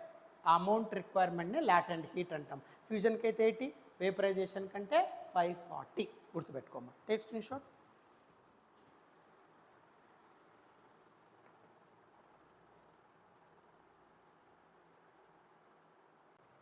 Right, next question చూడన్నా. Next question ఏమి ఇచ్చారు, thermal properties of matter 2 మార్క్స్లో. Next question చూడన్నా, why utensils are coated black అన్నానా, why the bottom of utensils are made of copper అన్నాడు నాన్న. ఇక్కడ ఏమన్నా, వై యుటెన్సిల్స్, యుటెన్సిల్స్ అంటే పాత్రలు అని అర్థం. మామూలుగా మీరు కుకింగ్ వెజల్స్ అంటారు కదా, దాన్ని యుటెన్సిల్స్ అంటారా. ఆ యుటెన్సిల్స్ బ్లాక్తో కోట్ చేస్తారంట బాటమ్ అంతా. ఆ బ్లాక్తో కోట్ చేస్తారు కరెక్టే, కానీ కాపర్తో ఎక్కువగా వెజల్స్ తయారు చేస్తారు సార్, ఎందుకు అని అడుగుతున్నాడు రా. చాలా సింపుల్ నాన్న. ఇక్కడ ఫస్ట్ ఒక్కొక్క క్వశ్చన్ రాద్దాం. Why utensils are coated black, దానికి ఆన్సర్ చూడరా. బ్లాక్ కలర్తో వెజల్స్ ఎప్పుడు కూడా కోట్ చేస్తారు బ్యాక్ సైడ్ అంతా, ఎందుకు సార్ అని అడుగుతున్నాడు. సో ఎందుకు అంటే because of black colour which absorbs the heat energy. So black కలర్కి ఎప్పుడైనా ఏముంటుందంటే హీట్ ఎనర్జీ అబ్జార్బ్ చేసుకునే నేచర్ ఉంటుంది నాన్న, దాన్నే ఫెర్రీస్ బ్లాక్ బాడీ అంటాం. మామూలుగా ఫెర్రీ అనే సైంటిస్టు ఒక బ్లాక్ బాడీని ఫస్ట్ కన్సెప్ట్ చేశాడు అన్న. అంటే వాడు ఒక కాపర్ వెజల్ తీసుకున్నాడు. ఆ కాపర్ ఎందుకు సార్ అంటే because the good conductor of heat అంటాం నాన్న, అందుకే కాపర్ తీసుకుంటాడు. సో ఈ ఫెర్రీ అనే సైంటిస్ట్ ఏం చేస్తాడంటే ఒక కాపర్ వెజల్ తీసుకున్నాడు రా, ఇలా స్మాల్ ఓపెనింగ్తో నాన్న. ఈ కాపర్ వెజల్ లోపల మొత్తం ప్లాటినం బ్లాక్తో మొత్తం కోట్ చేసేసాడు. ప్లాటినం బ్లాక్ కానీ ల్యాంప్ బ్లాక్ కానీ, ఆ ల్యాంప్ బ్లాక్ అంటే ఎక్కువ ఆలోచన చేయొద్దు. మామూలుగా ఓల్డెన్ డేస్లో మనకు ల్యాంథర్స్ అని ఉంటాయి కదా, ఈ ల్యాంథర్స్ ఉన్నప్పుడు మొత్తము నువ్వు కిరోసిన్ ల్యాంప్ అంటారు కదా, ఆ కిరోసిన్ ల్యాంప్తో నువ్వు లైట్ చేసినప్పుడు ఆ మొత్తం గ్లాస్ ఫనల్కి అంతా కూడా కంప్లీట్గా బ్లాక్ పొగలాంటిది వచ్చి ఉంటుంది నాన్న. దానికంతా అటాచ్ అయి ఉంటుంది కదా, లాట్రన్స్ అంటాం రైట్. అదిగో ఇది కిరోసిన్ ల్యాంప్ అంటాం, ల్యాంథర్ అంటారు. గుర్తుందా? ఇదంతా కిరోసిన్ ఉంటుంది. ఇక్కడ నువ్వు లైట్ పెట్టినప్పుడు ఈ మొత్తం బాక్స్లో ఈ మొత్తం గ్లాస్లో ఏమవుతుందంటే ఈ గ్లాస్లో నాన్న మొత్తం ఈ గ్లాస్ చుట్టూ అంతా కూడా ఒక బ్లాక్ థింగ్ అరైజ్ అవుతుంది. గుర్తుందా? దాన్నే ల్యాంప్ బ్లాక్ అంటాం రైట్. ఆ ల్యాంప్ బ్లాక్ని యూజ్ చేసి ఇక్కడ వాడు మెజర్ చేసాడు. ఎంత ల్యాంప్ బ్లాక్తో మొత్తం ఇన్సైడ్ ఆఫ్ కాపర్ వెజల్, ఇది గుడ్ కండక్టర్ ఆఫ్ హీట్ కరెక్టే, అందుకే కాపర్ వెజల్. ఆ కాపర్ వెజల్ ఒక స్మాల్ ఓపెనింగ్ ఇచ్చేసి ఆ కాపర్ వెజల్ లోపల వాడు మొత్తం ఇలా ల్యాంప్ బ్లాక్తో మొత్తం అంతా కూడా ఇలా పేస్ట్ చేసేసాడు నాన్న రైట్. ఇలా ల్యాంప్ బ్లాక్తో మొత్తం లోపల ఇన్సైడ్ ఆఫ్ కాపర్ వెజల్ ఇక్కడ అంతా కూడా ఇలా కోట్ చేసేసాడు. కోట్ చేసి ఇక్కడ వాడు ఒక లైట్ రేడియేషన్ని అలో చేశాడమ్మా. సో ఎప్పుడైతే లైట్ రేడియేషన్ అలో అయిందో బికాస్ ఆఫ్ బ్లాక్నెస్ ఏమవుతుందంటే some colour get, some frequency, some energy get absorbed, remaining energy get reflected right. అలా రిఫ్లెక్షన్, మల్టిపుల్ రిఫ్లెక్షన్స్ జరుగుతూ ఉంటుందన్న. ఈ మొత్తం బాడీలో మల్టిపుల్ రిఫ్లెక్షన్స్ జరిగి లాస్ట్కి అదంతా మొత్తం అబ్జర్వ్ అయిపోతుందిరా. అందుకే బ్లాక్ కలర్ యొక్క ఇంపార్టెన్స్ ఏంటి అంటే it completely observe the radiation which is incident on it అంటాం. సో ఈ బ్లాక్ కలర్ ఏం చేస్తున్నట్టు మొత్తం రేడియేషన్ అంతా కూడా తన పైన ఇన్సిడెంట్ అయ్యే రేడియేషన్ అంతా కూడా అబ్జర్వ్ చేసేసుకుంటుందిరా. అదే నువ్వు హీట్ చేసావనుకో ఈ బ్లాక్ బాడీని, తాను అబ్జర్వ్ చేసుకునే హీట్ ఎనర్జీని అంతా కూడా బయటికి రిలీజ్ చేయగలుగుతుంది, ఎమిట్ చేయగలుగుతుంది నాన్న. అందుకే black body is the good absorber as well as good emitter అని చెప్తాం. సో ఇక్కడ నువ్వు హీట్ ఎనర్జీ ఇచ్చే కొద్దీ లోపల మల్టిపుల్ రిఫ్లెక్షన్స్ జరిగి ఈ బ్లాక్ కలర్ ఆ ఎనర్జీని అంతా అబ్జర్వ్ చేసుకుంటుంది నాన్న. బట్ అదే ఈ బ్లాక్ బాడీని నువ్వు హీట్ చేశారనుకోండి, ఆ స్టోర్ చేసుకోండి అబ్జర్వ్ చేసుకోండి ఎనర్జీని అంతా ఎమిట్ చేస్తుంది. అందుకే ఇలా కాపర్ వెజల్ లోపల ఏదైతే ఇన్సైడ్ నువ్వు ల్యాంప్ బ్లాక్, ప్లాటినం బ్లాక్తో కోట్ చేస్తావో ఆ బాడీని బ్లాక్ బాడీ అంటారా. దానిపై నువ్వు ఎంత ఎనర్జీ ఇన్సిడెంట్ చేసినా అది అబ్జర్వ్ చేసుకుంటుంది. If you heat the black body then the absorbed energy get emitted in to the surrounding అంటాం రైట్. సో దాన్ని మనం బ్లాక్ కలర్. అందుకే ఎప్పుడైనా సరే యుటెన్సిల్స్కి బ్లాక్ కలర్ ఎందుకు యూజ్ చేస్తారు సార్ అంటే to observe the heat radiation. అంటే వాళ్ళు పాత్రలు గ్యాస్ స్టవ్ మీద పెడతారు కదా, సో వాళ్ళు హీట్ చేసినప్పుడు ఏమవుతుంది ఆ హీట్ ఎనర్జీ అంతా కూడా బ్లాక్ కలర్ తీసుకొని మొత్తం అబ్జర్వ్ చేసేసుకుంటుంది ఆ బ్లాక్ కలర్ రైట్. కానీ ఆ బ్లాక్ కలర్ అబ్జర్వ్ చేసుకుంటుంది కరెక్టే సార్, కాపర్తో ఎందుకు మీరు మ్యానుఫ్యాక్చరింగ్ చేస్తారు సార్? ఆ కాపర్ వెజల్ కింద బ్లాక్తో కోట్ చేస్తారా. కాపర్ వెజల్ ఎందుకు సార్? బ్లాక్ కలర్ యొక్క ఇంపార్టెన్స్ ఏంటి అంటే హీట్ ఎనర్జీని అబ్జర్వ్ చేయడం. కానీ ఆ కాపర్ ఏం చేస్తుందంటే గుడ్ కండక్టర్ కదా నాన్న, ఆ అబ్జర్వ్ చేసిన హీట్ ఎనర్జీని డిస్ట్రిబ్యూట్ చేస్తుందిరా త్రూ అవుట్ ద వెజల్. అందుకే కాపర్ వెజలే తీసుకుంటారు నాన్న. సో ఆ కాపర్ వెజల్ అది కూడా కింద బ్లాక్ సర్ఫేస్ కోటింగ్ ఎందుకు తీసుకుంటారు సార్ అంటే black observes the heat energy, but observe చేసిన దాన్ని throughout the vessel distribute చేసే కండక్టర్ ఎవరు సార్ అంటే copper. So copper is the good conductor of heat. So అందుకే ఎప్పుడైనా సరే ఇక్కడ కాపర్ యూస్ చేస్తారు. యుటెన్సిల్స్ ఆల్వేస్ కోటెడ్ బ్లాక్ అంటాం నాన్న. సరే మళ్ళీ దీనికి ఆన్సర్ ఏం చెప్తారు సార్? చూడన్నా, black bodies are good absorbers of heat, so black coated utensils absorb heat quickly.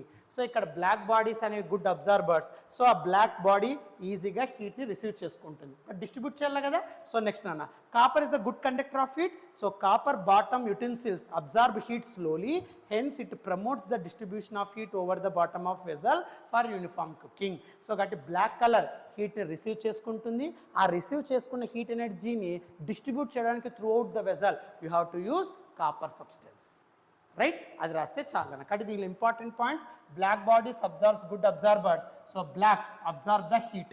Next ఇందులో copper is the good conductor of heat, so అందుకే ఇక్కడ సింపుల్గా so it promotes distribution of heat over the bottom of vessel. ఈ points రాసినా నీకు ఈజీగా marks వస్తాయి నాన్న, రైట్? ఓకే, నెక్స్ట్ నాన్న.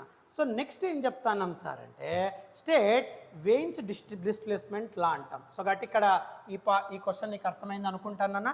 సో ఈ క్వశ్చన్ ఎప్పుడైనా సరే గుర్తుపెట్టుకో, always keep in mind. So ఇక్కడ బ్లాక్ కలర్ ఎందుకు యూస్ చేస్తాం sir? Absorb heat quickly, black bodies are good absorbers. Copper ఎందుకు యూస్ చేస్తాం సార్? గుడ్ కండక్టర్, అందుకే యుటెన్సిల్స్ కాపర్తో మెయింటైన్ చేస్తాం. It distributes the heat energy over the vessel for uniform cooking. ఓకేనా? Right. Next question state Wien's displacement law అంటారమ్మా. Okay, state Wien's displacement law. ఈ Wien's displacement లా ఏంటి sir అంటే జాగ్రత్తగా విన్నానా. ఈ వెయిన్ అనే సైంటిస్ట్ ఏం చెప్పాడు సార్ అంటే ఒక చిన్న రిలేషన్ ఎక్స్ప్లెయిన్ చేశాడమ్మా. ఏం రిలేషన్ సార్? సపోజ్ వీడు ఈ వెయిన్ అనే సైంటిస్ట్ ఏం చేశాడంటే 3 డిఫరెంట్ బాడీస్ని తీసుకున్నాడమ్మా. 3 different substances is taken. So 3 different substances తీసుకున్నాడమ్మా. ఏమేమి 3 డిఫరెంట్ సబ్స్టెన్సెస్ తీసుకున్నాడు అంటే జాగ్రత్తగా చూడన్నా, ABC అనే 3 డిఫరెంట్ బాడీస్ తీసుకున్నాడు రా. ఈ 3 డిఫరెంట్ బాడీస్కి డిఫరెంట్ టెంపరేచర్స్తో హీట్ చేశాడు. వెయిన్ అనే సైంటిస్టు ఏం చేశాడు నాన్న? 3 different bodies is taken and ఈ 3 డిఫరెంట్ బాడీస్ 3 డిఫరెంట్ టెంపరేచర్స్తో హీట్ చేశాడు నాన్న. అంటే ఏ అనే body T1 degree centigrade, B అనే body T2 degree centigrade, C అనే బాడీ T3 డిగ్రీ సెంటిగ్రేడ్తో హీట్ చేశాడమ్మా, రైట్? Okay sir. సో ఇప్పుడు ఇక్కడ ఈ T1 is greater than T2, T2 is greater than T3 నాన్న. ఈ రిలేషన్ ఎలా ఇచ్చాడంటే T1 greater than T2 greater than T3 అంటారు నాన్న. అంటే ఇక్కడ మీనింగ్ ఏమి? సో ఇక్కడ ఫస్ట్ ఏ బాడీకి లో టెంపరేచర్, దానికంటే ఇంకాస్త హై టెంపరేచర్ బి బాడీ, దానికంటే ఇంకాస్త హై టెంపరేచర్ సి బాడీకి ఇచ్చాడ్రా. సో ఇలా డిఫరెంట్ టెంపరేచర్స్ దగ్గర ఈ 3 బాడీస్ని హీట్ చేయంగానే దాని నుండి సమ్ ఎమిషన్ మెయింటైన్ అన్న. నువ్వు హీట్ చేసిన వెంటనే ఏ బాడీ నుండి some emission takes place, B body నుండి some emission takes place, C body నుండి some emission takes place. Because of low temperature small amount of intensity of radiation emitted. So ఇక్కడ some what high temperature some intensity of radiation happens, right? తర్వాత ఇక్కడ more temperature కాబట్టి ఇంకాస్త high intensity. Intensity అంటే high brightness అని అర్థం, లేదా high area అని అర్థం. అంటే ఎక్కువ ఏరియా ఆఫ్ క్రాస్ సెక్షన్ నుండి హీట్ ఎనర్జీ లిబరేట్ అవ్వడం, దాన్ని ఇంటెన్సిటీ అంటాం. సో అలా టెంపరేచర్ బట్టి ఇంటెన్సిటీ డెవలప్ అవుతుంది నాన్న. ఈ వెయిన్ అనేవాడు ఏం చేశాడు? ఈ బాడీస్కి డిఫరెంట్ టెంపరేచర్ సప్లై చేయడం వల్ల different waves, different energies release అవుతున్నాయి కదా, ఎమిట్ అవుతున్నాయి కదా, వాటి యొక్క వేవ్ లెంత్స్ని కనుక్కున్నాడు రా. ఏం కనుక్కున్నాడు? Wavelength. సో ఆ వేవ్ లెంత్ అంటే ఈ బాడీస్ నుండి హై టెంపరేచర్ లో టెంపరేచర్స్ వల్ల డెవలప్ అయ్యే ఎనర్జీ ఇంటెన్సిటీ వేవ్స్, ఇంటెన్సిటీస్ యొక్క వేవ్ లెంత్ని క్యాలిక్యులేట్ చేస్తాడమ్మా. ఆ వేవ్ లెంత్ని λ1, λ2, λ3. ఓకే, సో ఫస్ట్ ఇక్కడ 3 డిఫరెంట్ బాడీస్ 3 డిఫరెంట్ టెంపరేచర్స్ దగ్గర హీట్ చేశాడు అన్న. దాని నుండి డెవలప్ అయ్యే ఎనర్జీ రేడియేషన్స్ ఏవైతే ఇంటెన్సిటీస్ సర్టెన్ ఇంటెన్సిటీతో ఎనర్జీ లిబరేట్ అవుతుందో ఆ ఎమిషన్ ఆఫ్ రేడియేషన్స్ యొక్క వేవ్ లెంత్ని మెజర్ చేశాడు. ఏ బాడీకి λ1, బి బాడీకి λ2, సి బాడీకి λ3, రైట్? ఈ రెండుకి గ్రాఫ్ ప్లాట్ చేశాడు రా. అంటే ఇంటెన్సిటీకి వేవ్ లెంత్కి, ఇంటెన్సిటీ వేవ్ లెంత్. ఓకేనా? సో టెంపరేచర్ దగ్గర ఇంటెన్సిటీ రిలీజ్ అవుతుంది, ఆ ఇంటెన్సిటీ యొక్క వేవ్ లెంత్. సో అలా మెజర్ చేసినప్పుడు గ్రాఫ్స్ వానికి ఎలా వచ్చాయంటేనా లైక్ దిస్ హ్యాపెన్స్.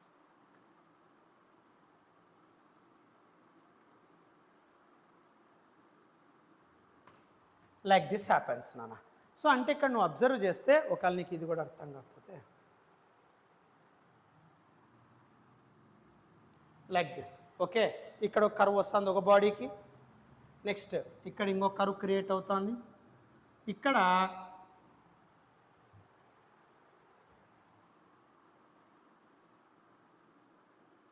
ఇంకొక కర్వ్ ఇలా క్రియేట్ అవుతుంది. ఇలా ఇంటెన్సిటీకి వేవ్ లెంత్కి డిఫరెంట్ టెంపరేచర్స్ దగ్గర సపోజ్ ఇది T1 రా, T1 దగ్గర ఈ కర్వ్, నెక్స్ట్ T2 దగ్గర, నెక్స్ట్ T3 దగ్గర, అలా హై టెంపరేచర్స్ దగ్గర high intensity of energy radiation emit అవుతుంది. దాని ఒక వేవ్ లెంత్ మెజర్ చేస్తే ఇలా నీ గ్రాఫ్స్ అప్లై అయినాయన. బట్ ఈ గ్రాఫ్స్తో నువ్వు ఏం చెప్పచ్చు సార్ అంటే T1 దగ్గర ఇది λ1, T2 దగ్గర ఇది λ2, T3 దగ్గర ఇది λ3 నాన్న. అంటే నువ్వు అబ్జర్వ్ చేస్తే as temperature increases the wavelength decreases అంటాం. ఎందుకంటే ఇది టువర్డ్స్ ద ఆరిజిన్ అన్న. సో కాబట్టి ఇక్కడ డిస్ప్లేస్ అవుతాను చూడు, కర్వ్స్ అన్నీ కూడా ఇలా డిస్ప్లేస్ అవుతున్నాయి చూడు. ఇక్కడ λ1, λ2, λ3 అంటే నువ్వు వేవ్ లెంత్ తగ్గుతా ఉంది, టెంపరేచర్ పెరుగుతూ ఉంది. అంటే టెంపరేచర్ పెరుగుతూ ఉంటే వేవ్ లెంత్ డిస్ప్లేస్ అవుతూ ఉంది, డిక్రీజ్ అవుతూ ఉంది. అలా lambda inversely proportional to temperature relation ఇచ్చిండే సైంటిస్ట్ ఎవరు సార్ అంటే వెయిన్. అందుకే వెయిన్స్ డిస్ప్లేస్మెంట్ లా అంటారు. చాలామంది డిస్ప్లేస్మెంట్ ఎందుకు వచ్చింది ఉడికి తెలియదు. ఎందుకు సార్ అంటే రీజన్ ఇది నాన్న. అంటే వాడు ఇంటెన్సిటీకి వేవ్ లెంత్కి గ్రాఫ్ ప్లాట్ చేసినప్పుడు అక్కడ డిస్ప్లేస్మెంట్తో వేవ్ లెంత్ కర్వ్ డెవలప్ అవుతా ఉంది, డిస్ప్లేస్ అవుతా ఉంది నాన్న. అంటే T1 దగ్గర ఉండే కర్వ్, T2 దగ్గర ఉండే కర్వ్, T3 దగ్గర ఉండే కర్వ్ అలా పొజిషన్ చేంజ్ అవుతా ఉందిరా. ఆ కర్వ్స్ డిస్ప్లేస్ అవుతూ ఉన్నాయి నాన్న, అందుకే డిస్ప్లేస్మెంట్ లా అంటాం. సో అక్కడ వేవ్ లెంత్ కానీ టెంపరేచర్ కానీ ఇన్వర్స్ రిలేషన్ ఉందమ్మా. So lambda inversely proportional to T. ఆ రెండుని కంబైన్ చేస్తే so lambda T is equals to ఆ ప్రపోర్షనాలిటీ సింబల్ తీసేస్తే కాన్స్టెంట్, దాన్నే lambda T is equals to constant అంటాం. ఆ lambda constant value veins constant అంటాం దాన్నే.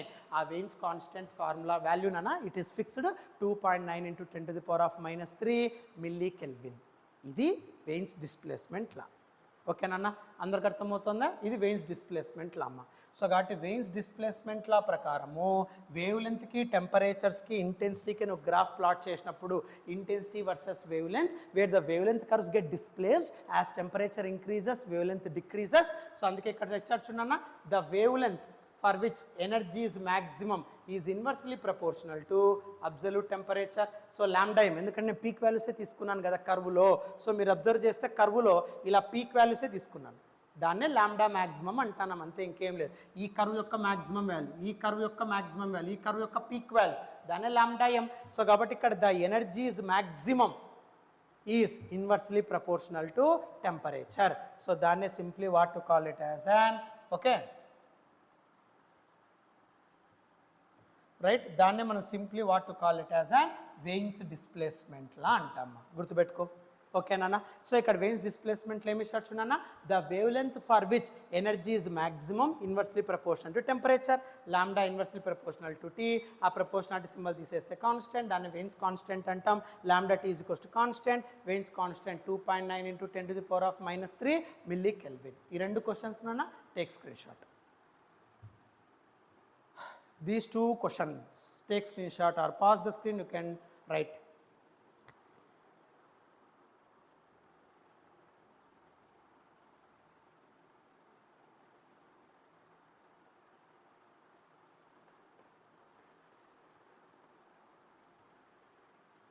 Next question nana. So next time ichcharu chunana, right? Next question. So next question em ichcharu chunana. Next question, ventilators are provided in rooms just below the okay.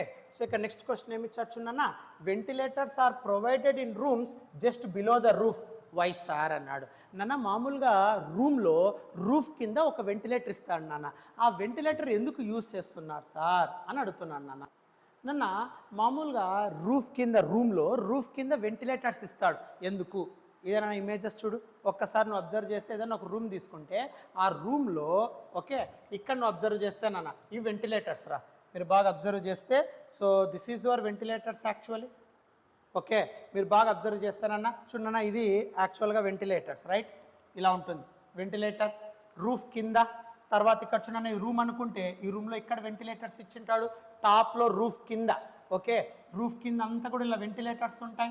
ఈ ventilators ఏం చేస్తాయి sir, ఎందుకు రూమ్లో top దగ్గర roof కింద ఈ ventilators అన్నీ కూడా యూజ్ చేస్తారు సార్ అంటే, మామూలుగా ఎక్కువగా ఈ హోటల్స్లో కానీ కిచెన్స్లో కానీ, మీరు మీ ఇంట్లో కిచెన్ అబ్జర్వ్ చేయండి చాలు, ఇంకా వేరే చోట అవసరం లేదు. కిచెన్లో మీరు అబ్జర్వ్ చేస్తే ఆ రూఫ్ కింద, కిచెన్ రూమ్లో రూఫ్ కింద మీకు ఈ వెంటిలేటర్ స్మాల్ గ్యాప్స్, సో ఇలాంటి వెంటిలేటెడ్ ఫ్యాన్స్ ఎక్కువగా యూజ్ చేస్తారా. ఇవన్నీ కూడా ఎందుకు యూజ్ చేస్తారు సార్ అంటే, గుర్తుపెట్టుకున్నాను, హాట్ ఎయిర్ బయటికి వెళ్ళి కూల్ ఎయిర్ ఇన్సైడ్ రావడానికి నాన్న. అంటే అండర్ ద రూఫ్ నువ్వు వెంటిలేటర్ యూజ్ చేయడానికి రీజన్ ఏంటి సార్ అంటే, to go out hot air and to maintain cool air inside the room అని అర్థం. So inside the room cool air రావడానికి, హాట్ ఎయిర్ రూమ్లో ఉండే హాట్ ఎయిర్ బయటికి వెళ్ళడానికి మనం ఇలా వెంటిలేటెడ్ ఫ్యాన్స్ యూజ్ చేసి లేదా వెంటిలేటెడ్ విండోస్ని యూజ్ చేసి హాట్ ఎయిర్ని బయటికి పంపిస్తాం, కూల్ ఎయిర్ని మనం లోపల పంపిస్తాం నాన్న. ఎట్లా జరుగుతుంది సార్ ఆ ప్రాసెస్? చాలా సింపుల్ రా. ఇప్పుడు సపోజ్ ఇదంతా కూడా మీ కిచెన్ హాల్ అనుకోండి, కిచెన్ రూమ్ అనుకో, ఇక్కడ వెంటిలేటర్ ఇచ్చింటాం నాన్న మనం. ఓకే, ఇక్కడ వెంటిలేటర్ అనుకోండి నాన్న. సో వెంటిలేటర్, ఒక ఫ్యాన్ యూస్ చేసినాం అనుకోండి, లేదా ఒక వెంటిలేటర్ స్మాల్ గ్యాప్ ఇచ్చాం. ఇక్కడ నువ్వు కుకింగ్ చేస్తూ వెళ్తూ ఉంటావు, ఆ కుకింగ్ నుండి హీట్ ఎనర్జీ బయటకు వస్తూ ఉంటుంది కదా, కరెక్ట్ ఆర్ నాట్? సో ఇక్కడ నువ్వు ఎప్పుడైతే కుకింగ్ చేస్తావో ఆ కుకింగ్ నుండి హీట్ ఎనర్జీ బయటకు వస్తూ ఉంటుందిరా. ఆ హీట్ ఎనర్జీ బయటకు వచ్చినప్పుడు ఏమవుతుంది, హీట్ ఎనర్జీ ఇలా పైకి రైజ్ అవుతున్నప్పుడు, పైకి రైజ్ అవుతున్నప్పుడు density of air will be less నాన్న. సో డెన్సిటీ తక్కువగా ఉంటుందిరా. ఎప్పుడైతే హీట్ ఎనర్జీ ఆఫ్ ఎయిర్ అంటే హాట్ ఎయిర్ ఉంటుందో, ఆ హాట్ ఎయిర్కి డెన్సిటీ తక్కువ ఉండడం వల్ల ఇట్ రైజెస్ అప్ నాన్న. బట్ కూల్ ఎయిర్ ఎప్పుడు కూడా, కూల్ ఎయిర్ అంటే డెన్సిటీ ఎక్కువగా ఉంటుంది, it always maintains at the top. So అందుకే నువ్వు ఎక్కడైనా బయటికి పోయినప్పుడు చల్లగాలి వస్తూ ఉంటుంది, ఇక్కడ అంతా నీకు సఫికేషన్ క్రియేట్ అవుతూ ఉంటుంది రూమ్లో, బయటకు వెళ్ళినప్పుడు కూల్ ఎయిర్ ఉంటుంది. అబ్జర్వ్ చేయి. ఎందుకు సార్ అలాగా అంటే హాట్ ఎయిర్కి డెన్సిటీ తక్కువగా ఉండడం వల్ల it always rises up, but cool ఎయిర్కి హై డెన్సిటీ ఉండడం వల్ల it always maintained at the top. So కాబట్టి ఇక్కడ నువ్వు ఇక్కడ హీట్ ఎనర్జీ ఎక్కువగా సప్లై చేస్తున్నావు because of your kitchen area. ఇక్కడ హీట్ ఎనర్జీ మెయింటైన్ అవ్వడం వల్ల ఆ హీట్ ఎనర్జీ దగ్గర ఉండే ఎయిర్ అంతా హీట్ అయిపోయి డెన్సిటీ తగ్గిపోయి అది పైకి రైజ్ అవుతుందిరా. రైట్, పైన వెంటిలేటర్ దగ్గర డెన్సిటీ తక్కువగా ఉంటూ కూల్ ఎయిర్ మెయింటైన్ అవుతూ ఉంటుంది. కాబట్టి ఇక్కడ కన్వెన్షన్ అనేది డెవలప్ అవుతుంది నాన్న. సో ఈ కన్వెన్షన్ ఏం చేస్తుంది, 4 మార్క్స్ ఆల్రెడీ ఎక్స్ప్లెయిన్ చేసాం. కండక్షన్, కన్వెక్షన్, రేడియేషన్ అని గుర్తుందా? 3 మోడ్స్ ఆఫ్ హీట్ ట్రాన్స్ఫర్ అని 4 మార్క్స్లో చెప్పింటాం. సో ఇక్కడ కన్వెక్షన్ ఏం చేస్తుంది, ఇక్కడ ఉండే ఆ ఎయిర్ పార్టికల్స్ హై డెన్సిటీ వల్ల, లో డెన్సిటీ వల్ల they exchange the heat energy. So అక్కడ హీట్ ఎనర్జీ ఎక్స్చేంజ్ అవుతుంది, కూల్ ఎయిర్ లోపలికి వస్తుంది, హాట్ ఎయిర్ బయటికి వెళ్ళిపోతుంది. అందుకే ఆ వెంటిలేటెడ్ ఫ్యాన్స్ మీరు ఎక్కడ హోటల్లోకి వెళ్ళినా కానీ కిచెన్ ఏరియాస్ దగ్గర కంపల్సరీగా వెంటిలేటెడ్ విండోస్ ఇచ్చింటాడు. సో ఎందుకు సార్ అంటే అక్కడ కిచెన్ చేసినప్పుడు ఏదైతే హీట్ ఎనర్జీ ఉంటుందో ఆ చుట్టూ ఉండే ఎయిర్ పార్టికల్స్ ఆ హీట్ ఎనర్జీని తీసుకుంటాయి, డెన్సిటీ డ్రాప్ అయిపోతుందిరా. సో డెన్సిటీ డ్రాప్ అవ్వడం వల్ల, right, so because of low density, ఓకేనా? So because of low density ఏమవుతుంది సార్ అంటే ఆ లో డెన్సిటీ వల్ల ఆ air particles, heat energy receive చేసుకున్న ఎయిర్ పార్టికల్స్ బయటకు వెళ్తాయి. బట్ వెంటిలేటర్ దగ్గర ఆల్రెడీ మెయింటైన్ అవుతున్న వెంటిలేటర్ దగ్గర ఆ కూల్ ఎయిర్ ఉండడం వల్ల డెన్సిటీ ఎక్కువగా ఉంటుందిరా.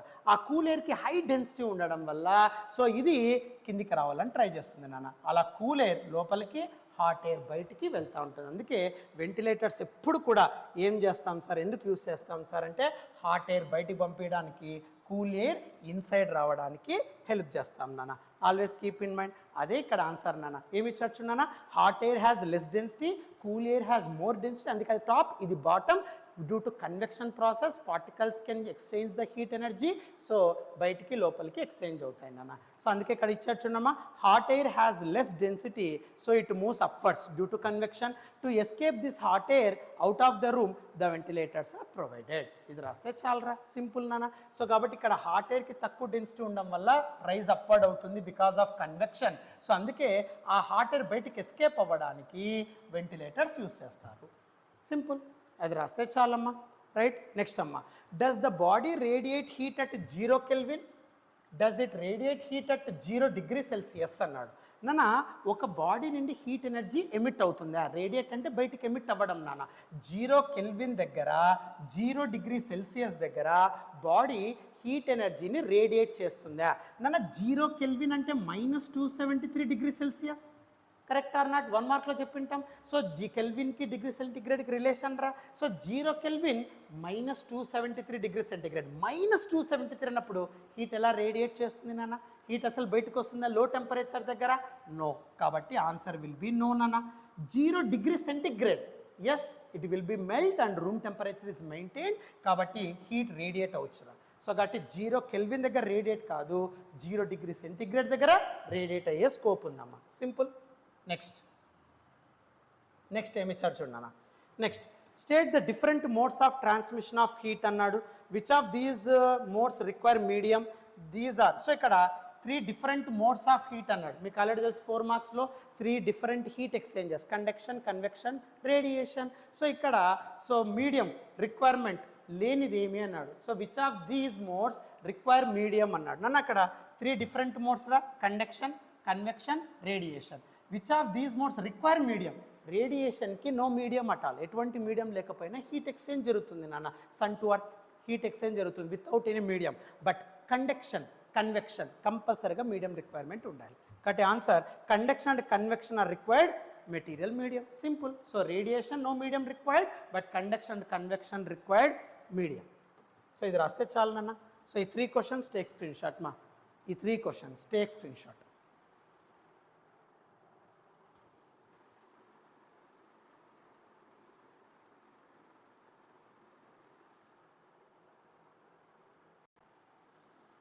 నెక్స్ట్ క్వశ్చన్ నాన్న. So thermal properties of matter 2 marks. నెక్స్ట్ క్వశ్చన్ ఏమి ఇచ్చారు నాన్న, define coefficient of thermal conductivity and temperature gradient అన్నాడు నాన్న.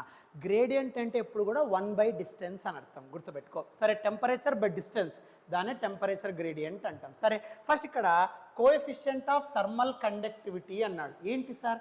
Thermal conductivity always relates with the conduction process.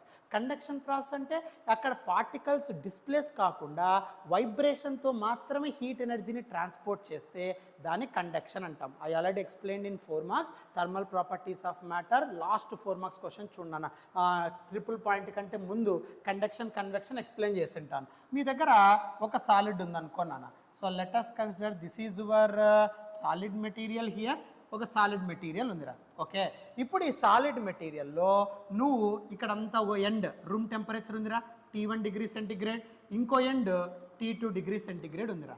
Okay, ఇక్కడ 1 ఎండ్ నేను హీట్ సప్లై చేస్తానా, ఇంకో ఎండ్ ఓన్లీ రూమ్ టెంపరేచర్ మాత్రమే ఉంది నాన్న.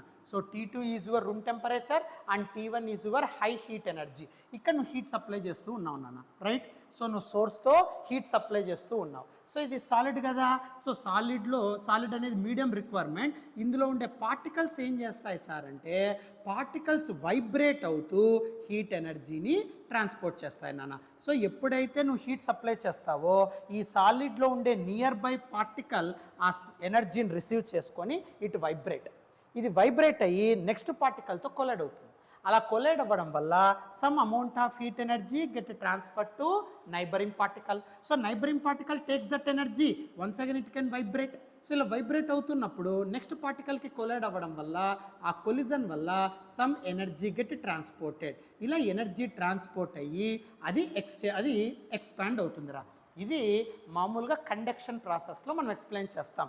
ఇక్కడ ఈ థర్మల్ కండక్టివిటీ అంటే లోపల హీట్ ఎంత ట్రాన్స్ఫర్ అవుతుందో చెప్పండి సార్ అని అంటే, ఫస్ట్ పాయింట్, నువ్వు హీట్ ఇక్కడ పంపిస్తానో కరెక్టే, ఆ హీట్ని క్యూ అంట. Correct sir?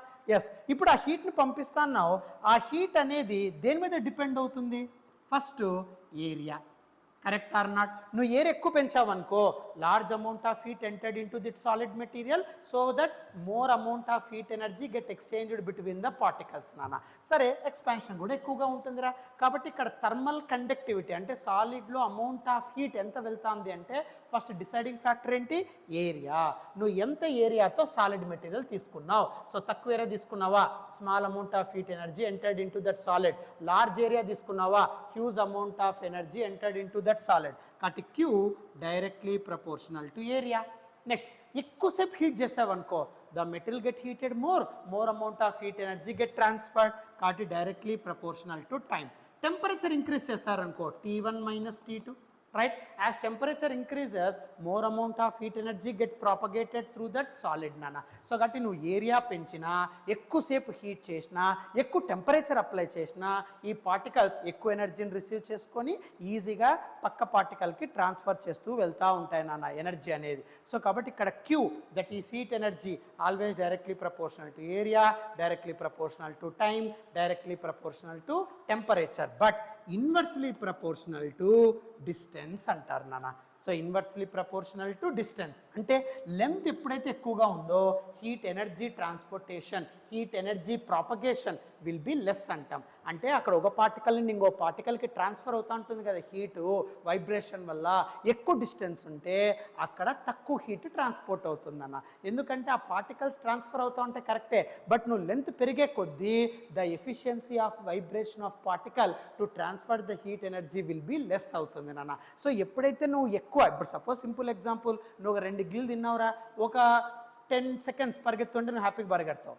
అదే 1 మినిట్ పరిగెత్తు అంటే ఇంకా హ్యాపీగా పరిగెడతావు. 1 గంట సేపు పరిగెత్తు 2 ఇడ్లీలు తిని అంటే నువ్వేం చేస్తావు, ఆటోమేటిక్గా పడిపోతావు కదా. అలాగే ఇక్కడ కూడా నువ్వు ఎప్పుడైతే లెంత్ పెంచుతూ వెళ్తున్నావో ఈ సాలిడ్లో ఉండే పార్టికల్స్కి అంత ఎనఫ్ ఎనర్జీ ఉండదు. అంత హ్యూజ్ లెంత్లో ఉండే పార్టికల్స్కి హీట్ ట్రాన్స్పోర్ట్ చేసేంత కెపాసిటీ ఆ పార్టికల్స్కి ఉండదు నాన్న. సో కాబట్టి ఇక్కడ వైబ్రేషన్ జరుగుతుంది. ఇనిషియల్గా నువ్వు హీట్ ఇక్కడ సప్లై చేస్తున్నావు కదా, వైబ్రేషన్ జరుగుతుంది, హీట్ ఎక్స్చేంజ్ అవుతుంది, మళ్ళీ ఇక్కడ హీట్ ఎక్స్చేంజ్, మళ్ళీ ఇక్కడ హీట్ ట్రాన్స్ఫర్, ఇట్లా ట్రాన్స్ఫర్ అవుతూ ఉంటుంది. బట్ కొద్ది దూరం వెళ్ళేసరికి అక్కడ పార్టికల్ యొక్క కెపాసిటీ, వైబ్రేషన్ కెపాసిటీ తగ్గిపోయి లాస్ట్కి ఇక్కడ హీట్ అనేది ట్రాన్స్ఫర్ కాదు. అందుకే మీరు అబ్జర్వ్ చేస్తే ఏదైనా ఒక లాంగ్ రాడ్ తీసుకోరా, వన్ ఎండ్ హీట్ చేయి, వైట్ ఆ హీట్ చేసినట్టు నువ్వు ముట్టుకోలేవు, బట్ అదర్ ఎండ్ ఈజీగా పట్టుకోవచ్చు. ఎందుకు, లాంగ్ డిస్టెన్స్ ఉండడం వల్ల హీట్ ఎనర్జీ తొందరగా ట్రాన్స్ఫర్ కాదు. So it takes long time to transfer that one. So capacity of the particle, vibration of the particles will be less. So అందుకే డిస్టెన్స్ పోయే కొద్దీ హీట్ ట్రాన్స్ఫర్ తగ్గిపోతుందిరా. సో అందుకే inversely proportional to D.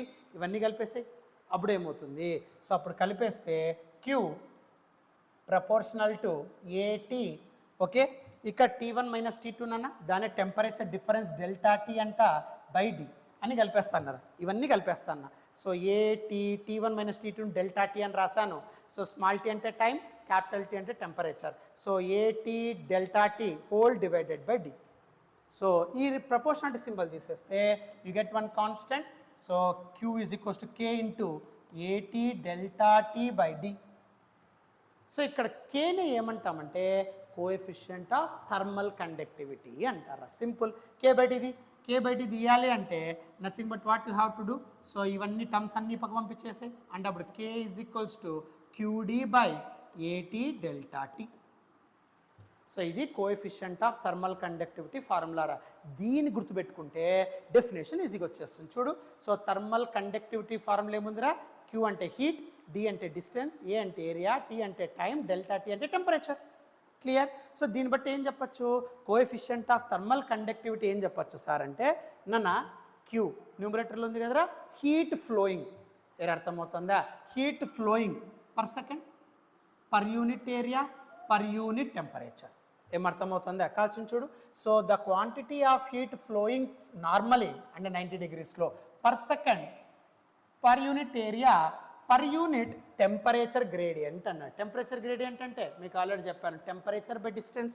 So temperature by డిస్టెన్స్నే simply what to call it as an gradient అంటాం. So temperature by distance is maintain అన్న, అర్థమవుతుందా. So కాబట్టి ఇక్కడ ఎప్పుడైనా సరే గుర్తుపెట్టుకో, always keep in mind.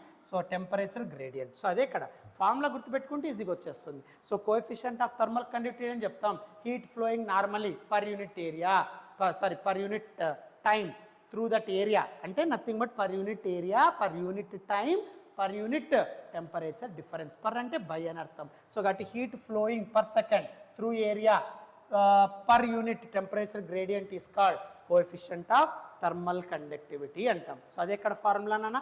So Q D by ఏటీ డెల్టా టీ అని రాస్తే చాలు, Q D by A delta T into T. అదే ఇక్కడ చెప్పిండే నాన్న, సింపుల్ రైట్. సో ఇక్కడ temperature, the change in temperature per unit distance delta T by D.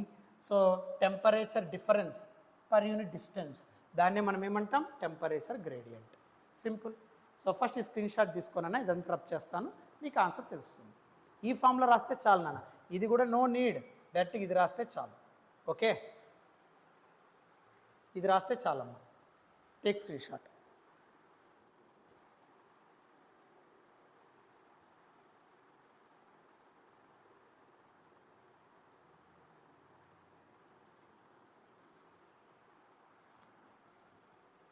Right, ఇప్పుడు ఒకసారి చూడన్నా answer.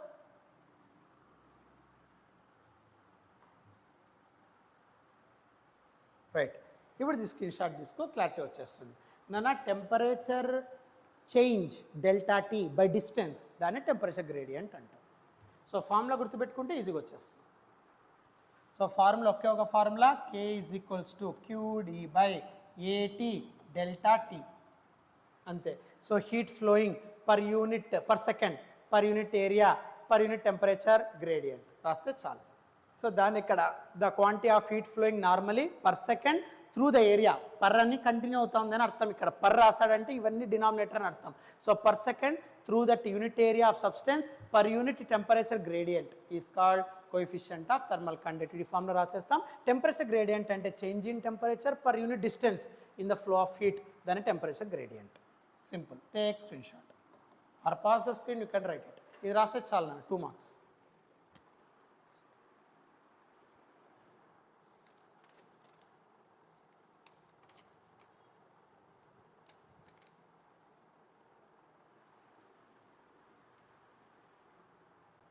Right. Next thermal properties of మ్యాటర్లో 2 మార్క్స్ క్వశ్చన్స్లో నెక్స్ట్ క్వశ్చన్ ఏమి ఇచ్చాచున్నా, డిఫైన్ ఎమిసివిటీ అన్నాడు. So define emissivity. ఎమిసివిటీ అంటే ఒక బాడీ నుండి రేడియేషన్ ఎంత ఎమిట్ అవుతా ఉందో చెప్తే దాన్ని ఎమిసివిటీ అంటాం. బట్ ఎమిసివిటీ అంటే ఏంటి సార్ అంటే, it is the ratio of one body radiation to the black body radiation at constant temperature, at same temperature అంటాం. అంటే సార్ ఇప్పుడు సపోజ్ మీ దగ్గర ఒక బాడీ తీసుకుందాం నాన్న. So let us consider this is your body. Suppose ఒక object తీసుకుందాం నాన్న. So let us consider so let us consider this is your body, right. So let us consider this is your another body. ఇప్పుడు జాగ్రత్తగా observe చేయరా. ఇక్కడ నేనేం చెప్తాననంటే, ఇప్పుడు 2 bodies తీసుకున్నాను అన్న. ఒకటి రెడ్ కలర్ బాడీ, ఇంకోటి బ్లాక్ కలర్ బాడీ. ఈ రెండిటికి సేమ్ టెంపరేచర్ దగ్గర హీట్ చేసినాను అన్న. అర్థమవుతుందా? ఈ రెడ్ బాడీ బ్లాక్ బాడీని ఏం చేస్తానా, సేమ్ టెంపరేచర్ దగ్గర హీట్ చేస్తాను, రైట్. సేమ్ టెంపరేచర్ దగ్గర హీట్ చేసినప్పుడు ఈ ఏరియా నుండి ఎంతైతే ఎనర్జీ బయటికి రిలీజ్ అవుతుందో, ఈ బ్లాక్ బాడీ నుండి ఎంతైతే హీట్ ఎనర్జీ రిలీజ్ అవుతుందో, I already told you black body అంటే good absorber as well as good emitter. Black బాడీని రేడియేషన్ ఎమిట్ కావాలంటే you have to heat that, right. So ఇక్కడ బ్లాక్ బాడీని అదర్ బాడీని సేమ్ టెంపరేచర్ దగ్గర హీట్ చేస్తాను. అప్పుడు ఈ రెడ్ బాడీ నుండి వచ్చే రేడియేషన్, బ్లాక్ బాడీ నుండి వచ్చే రేడియేషన్, ఈ రెండుటిని రేషియో చేస్తాం. ఆ రేషియో చేస్తే వచ్చే వాల్యూని బట్టి ఎమిషన్ ఎక్కువ ఉందా తక్కువ ఉందా మనం చెప్తాం నాన్న. దాన్నే మనం ఏమంటాం, ఎమిసివిటీ అంటాం. సో ఎమిసివిటీ అంటే how much energy is radiated, how much energy is emitted by the body with compared to black body at same temperature, right. So అందుకే ఇక్కడ ఎమిసివిటీ అంటే it is the ratio of emissive power of a body to that of black body at same temperature. So దాన్నే మనం ఏమంటాం, emissivity అంటాం. So same temperature దగ్గర ఏది ఎక్కువ ఎమిషన్ జరుగుతుంది విత్ రెస్పెక్ట్ టు బ్లాక్ బాడీతో కంపేర్ చేస్తే, అప్పుడు అది ఎమిషన్ తక్కువ ఉందా ఎక్కువ ఉందా, ఆ రేషియోని బట్టి, ఆ వాల్యూని బట్టి బ్లాక్ బాడీ కంటే నేను తీసుకున్న బాడీ హై ఎమిషన్ ఉందా తక్కువ ఎమిషన్ ఉందా, తక్కువ రేడియేషనా ఎక్కువ రేడియేషన్ ఎమిట్ చేస్తూ ఉందా, ఆ రేషియో వాల్యూని బట్టి మనం చెప్పచ్చు నాన్న. అందుకే ఎమిసివిటీ అంటే ratio of emissive power of a body to that of black body at same temperature. So దాన్నే మనం ఏమంటాం, ఎమిసివిటీ అంటాం నాన్న. సిమిలర్లీ అబ్జార్బిటివిటీ, ఇంకా పేర్లో ఉందిరా. అబ్జార్బిటివిటీ అంటే అర్థం ఏంటి, అబ్జార్బ్ అని అర్థం when compared to the black body. So ఒక నార్మల్ బాడీ తీసుకుంటా, ఒక బ్లాక్ బాడీ తీసుకుంటా, హీట్ ఎనర్జీ ఇన్సిడెంట్ చేస్తాను రా. అప్పుడు normal body with respect to black body ఎంత అబ్జర్వ్ చేస్తాను, ఆ యొక్క రేషియోని అబ్జార్బిటివిటీ అంటాం. సో ఇక్కడ ఏమి చూడన్నా, define absorptive power of a body. What is the absorptive power of perfectly black body. So absorptive power అంటే ratio of energy absorbed in certain time to the total energy incident on the body in same time. The absorptive power of black body is 1 అని చెప్తాను నాన్న. So ఇక్కడ అబ్జార్బిటివ్ power ఎప్పుడు కూడా ఏం చెప్తాము అంటే, సో ఎంత ఎనర్జీ అబ్జార్బ్ అవుతా ఉంది, okay, to the total energy incident అంటాం. సో అంటే ఇక్కడ చూడన్న, అబ్జార్బిటివ్ పవర్ అంటే ఏం చెప్తాం సార్ అంటే, సపోజ్ ఇప్పుడు ఒక బాడీ తీసుకున్నాను రా, ఈ బాడీ పైన నేను ఎంత ఎనర్జీ ఇన్సిడెంట్ చేస్తాను అంటే 100 జౌల్స్ ఇన్సిడెంట్ చేశాను అనుకో, లోపల ఎంత ఎనర్జీ స్టోర్ అవుతాను 70 జౌల్స్. ఆ రెండింటి యొక్క రేషియోని మనం ఏమంటాము అంటే అబ్జార్బిటివ్ పవర్ అంటాం. సో ఇక్కడ అబ్జార్బిటివ్ పవర్ ఆఫ్ ఎ బాడీ అంటున్నాడు, నాట్ బ్లాక్ బాడీ. ఇక్కడ ఎమిసివిటీ అన్నాడు అంతే, బ్లాక్ బాడీతో కంపేర్ చేస్తాం. ఇక్కడ బ్లాక్ బాడీ గురించి డిస్కషన్ ఇవ్వడంలో చూడు, define absorptive power of a body. Body అంటే ఒక normal body other than black body, ఒక ఆబ్జెక్ట్ తీసుకో, దానిపైన నువ్వు ఎంత హీట్ ఇచ్చావు, ఎంత హీట్ అబ్జార్బ్ చేసుకుంటాను, ఎంత హీట్ ఇస్తున్నావు, ఎంత హీట్ అది అబ్జార్బ్ చేసుకుంటాను, ఆ రేషియోని అబ్జార్బిటివ్ పవర్ ఆఫ్ ఎ బాడీ అంటాం. ఈ బాడీని తీసేశాడు అనుకోరా క్వశ్చన్లో, డిఫైన్ అబ్జార్బిటివ్ పవర్ అన్నాడు అనుకో, అప్పుడు ఏం చేయాలా, నార్మల్ బాడీకి బ్లాక్ బాడీకి కంపారిజన్ చేయాలా. ఏర్ అర్థమవుతుందా? సో ఇక్కడ ఆబ్జెక్ట్ ఇచ్చాడు కాబట్టి బాడీకి మాత్రమే అబ్జర్వ్టివ్ పవర్ కనుక్కోమన్నాడు కాబట్టి what you have to do, so ఇక్కడ total area of the body, ఇప్పుడు సపోజ్ ఈ బాడీ తీసుకున్నాం రా, జాగ్రత్తగా చూడు, ఇక్కడ ఏరియా ఎంత ఉంది, ఈ ఏరియా పైన నువ్వు ఎంత ఎనర్జీ సప్లై చేస్తున్నావు, రైట్, ఎంత ఎనర్జీ ఇక్కడ అబ్జర్వ్ అవుతా ఉంది, ఆ రేషియోని మనము అబ్జర్వ్టివ్ పవర్ అంటాం నాన్న. సో అందుకే ఇక్కడ డెఫినేషన్ ఏం చెప్తాను చూడు, absorptive power of a body energy flux అన్నాడు. ఫ్లక్స్ అంటే ఏందో కాదు, ఏరియా ఆఫ్ ద బాడీ పైన ఎనర్జీ పడడం, ఇన్సిడెంట్ అవ్వడం, దాన్ని ఎనర్జీ ఫ్లక్స్ అంటాం. ఫ్లక్స్ అంటే ఏరియా రా, గుర్తుపెట్టుకో, ఫ్లక్స్ అంటే area. So energy flux absorbed in certain time to the total energy flux incident on the body. అసలు ఒక ఏరియా మీద అంటే ఏరియా ఆఫ్ ద బాడీ పైన టోటల్ ఎనర్జీ ఎంత ఇన్సిడెంట్ అవుతుంది, ఎంత ఎనర్జీని అబ్జర్వ్ చేసుకుంటుంది. 100 జూల్స్ ఇస్తున్నావు పర్ యూనిట్ ఏరియా పైన, 100 జూల్స్ పంపిస్తున్నావు, బట్ ఆ బాడీ ఎంత ఎనర్జీని రిసీవ్ చేసుకుంటుంది ఆ 100లో, ఆ రేషియోని అబ్జర్వ్టివ్ పవర్ అంటాం. So what is the absorptive power of black body? Black body యొక్క అబ్జార్ప్షన్ కోఎఫిషియంట్ ఎంత ఉంటుంది? 1. ఎందుకు sir? Black body perfect absorber, perfect reflector, ఎంతైతే తీసుకుంటుందో అంత ఇవ్వగలుగుతుంది కాబట్టి 1. అర్థమవుతుంది? రేషియో వాల్యూ 1 అంటే అర్థం ఏంటి? Incident is equals to emission అని అర్థం. But other than black body ఎప్పుడు కూడా ఏం చెప్తాం సార్ అంటే ఆ ఏరియా పైన, ఆ బాడీ యొక్క ఏరియా పైన ఎంత ఎనర్జీ ఇన్సిడెంట్ అవుతుంది, ఎంత అమౌంట్ ఆఫ్ ఎనర్జీ లోపల అబ్జర్వ్ అవుతుంది ఆ పార్టికల్స్ వల్ల, దాని యొక్క రేషియోని absorptive power of a body అంటాం. ఇది గుర్తుపెట్టుకోనన్నా. నెక్స్ట్ ఈ టెక్స్ట్ స్క్రీన్ షాట్ తీసుకుని ఈ రెండు క్వశ్చన్ స్క్రీన్ షాట్ దిగు.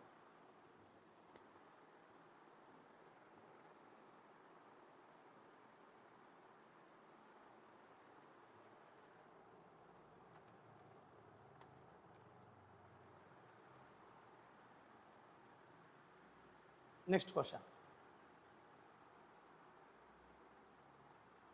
ఈ క్వశ్చన్ ఆల్రెడీ మనం ఎక్స్ప్లెయిన్ చేసినాం నాన్న 4 మార్క్స్లో. So thermal properties of matter 4 మార్క్స్లో state Newton's law of cooling అక్కడ మీకు క్లారిటీగా ఎక్స్ప్లెయిన్ చేసింటే అది వింటే ఇది వచ్చేస్తుంది, ఒకటి కొంటే ఒకటి ఫ్రీ. 4 మార్క్స్లో ఉండే క్వశ్చన్ సేమ్ ప్యాటర్న్ ఇక్కడ రాసేస్తాం రా. So Newton's law of cooling అంటే ఏంటి సార్ అంటే, so rate of loss of heat of a hot body is directly proportional to difference in temperature between body and surroundings. So ఇక్కడ Newton అనే scientist ఏం చెప్తా అంటే, ఒక బాడీ నుండి హీట్ ఎనర్జీ ఎమిట్ అవుతూ ఉంటే the body temperature get cooled, right. ఆ loss of heat energy of a hot body, ఒక హాట్ బాడీ ఎంత హీట్ ఎనర్జీని లాస్ అవుతుంది, is directly proportional to difference between body temperature and surrounding temperature. ఇది already 4 marks చెప్పిండేది, అది వింటే ఇది అయిపోతుంది, విత్ ప్రూఫ్ అక్కడ చెప్పింటాను రా, right. Next state the conditions under which Newton's law of cooling is applicable. Already 4 మార్క్స్లో ఉంది నాన్న, అదే ఆన్సర్ ఇక్కడ రాస్తాం. ఎనీ 2 పాయింట్స్ రాయండి, 2 మార్క్స్ వచ్చేస్తాయిరా. So heat lost by body is mainly due to convection అంటాం నాన్న. సో కన్వెక్షన్ వల్ల హీట్ బాడీ లాస్ట్ అవుతూ ఉంటుంది, హీట్ ఎనర్జీ లాస్ట్ అవుతూ ఉంటుంది. Loss of heat is negligible by conduction, ఓకేనన్న. సో థర్డ్ బాడీ ఇది మళ్ళీ అది థర్డ్ పాయింట్ అలాగే ఇచ్చాడు, no need. Next temperature of every part of the body is same. ఈ 3 పాయింట్స్ రాస్తే చాలరా. సో హీట్ లాస్ట్ దేనివల్ల జరుగుతుంది సార్? కన్వెక్షన్. తర్వాత loss of heat is negligible by conduction. Temperature of every part of the body is same. ఈ 3 points రాస్తే చాలరా. Third point once again repeated, no need of that one. So already Newton's law of cooling 4 మార్క్స్లో explain చేస్తాను, అది ఒకసారి చూడండి. So ఏదన్నా ఒక హాట్ బాడీ నుండి, ఒక హాట్ బాడీ హై టెంపరేచర్ దగ్గర హీట్ ఎనర్జీ ఎమిట్ చేస్తుంది అనుకోండి, రేడియేట్ చేస్తుంది అనుకోండి, the hot body temperature decreases, దాన్నే కూలింగ్ అంటాం. ఆ కూలింగ్ దేని మీద డిపెండ్ అవుతుంది సార్ అంటే, సరౌండింగ్ ఆ బాడీ యొక్క టెంపరేచర్ డిఫరెన్స్ని బట్టి అక్కడ ఎంత కూల్ అవుతుందని మనం చెప్పచ్చు. అక్కడ కండక్షన్ అప్లై కాదు, కన్వెక్షన్ మాత్రమే జరుగుతుంది. Throughout the body same part, at each and every part of the body temperature will be same. So అటు ఇది రెండు అన్న, take screen shot.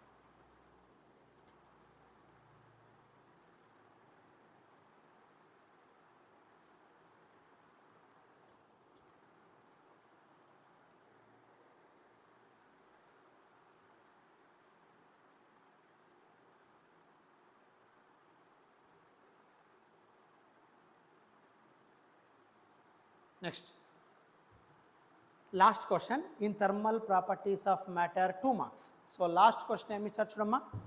The roof of a buildings are often painted white during summer, why అన్నాడు. మామూలుగా ఒక building యొక్క roof top section of the building అంతా కూడా వైట్ పెయింట్తో చేస్తారంట, సమ్మర్లో అంతా కూడా వైట్ పెయింట్ వేస్తారంట నా roof of the building, why అని అడుగుతున్నాను నాన్న. సో వైట్ పెయింట్ ఎందుకు అంటే good reflector of heat, so కాబట్టి సమ్మర్లో హై హీట్ ఎనర్జీ ఉంటుంది కదా, నువ్వు బ్లాక్ పెయింట్ కానీ వేరే కలర్ వేస్తే అది హీట్ని అబ్జర్వ్ చేసే స్కోప్ ఉంటుందిరా. అందుకు వైట్ కలర్ వేస్తే ఏమవుతుంది, white colour always reflect the heat energy when incident on it. So కాబట్టి white paint is a good reflector of heat. So good reflector అంటే నథింగ్ బట్ బ్యాడ్ అబ్జార్బర్, అది absorb చేసుకోలేదు తొందరగా. So roof of the buildings painted white to keep cool during the summer. ఇది రాస్తే చాలా simple. So కాబట్టి ఇక్కడ white paint ఎందుకు అంటే bad absorber as well as good reflector of heat. So కాబట్టి అక్కడ సమ్మర్లో రూఫ్ కూల్ అవ్వడానికి మామూలుగా white paint, white cement roof పైన వేస్తూ ఉంటారు. ఎందుకు అంటే అది అది bad absorber of heat as well as good reflector. అది వచ్చినట్లు బయట పంపించేస్తుంది. అలా రిఫ్లెక్ట్ అవ్వడం వల్ల కూలింగ్ అనేది మెయింటైన్ అవుతూ ఉంటుంది రూఫ్ మీద. Take screen shot.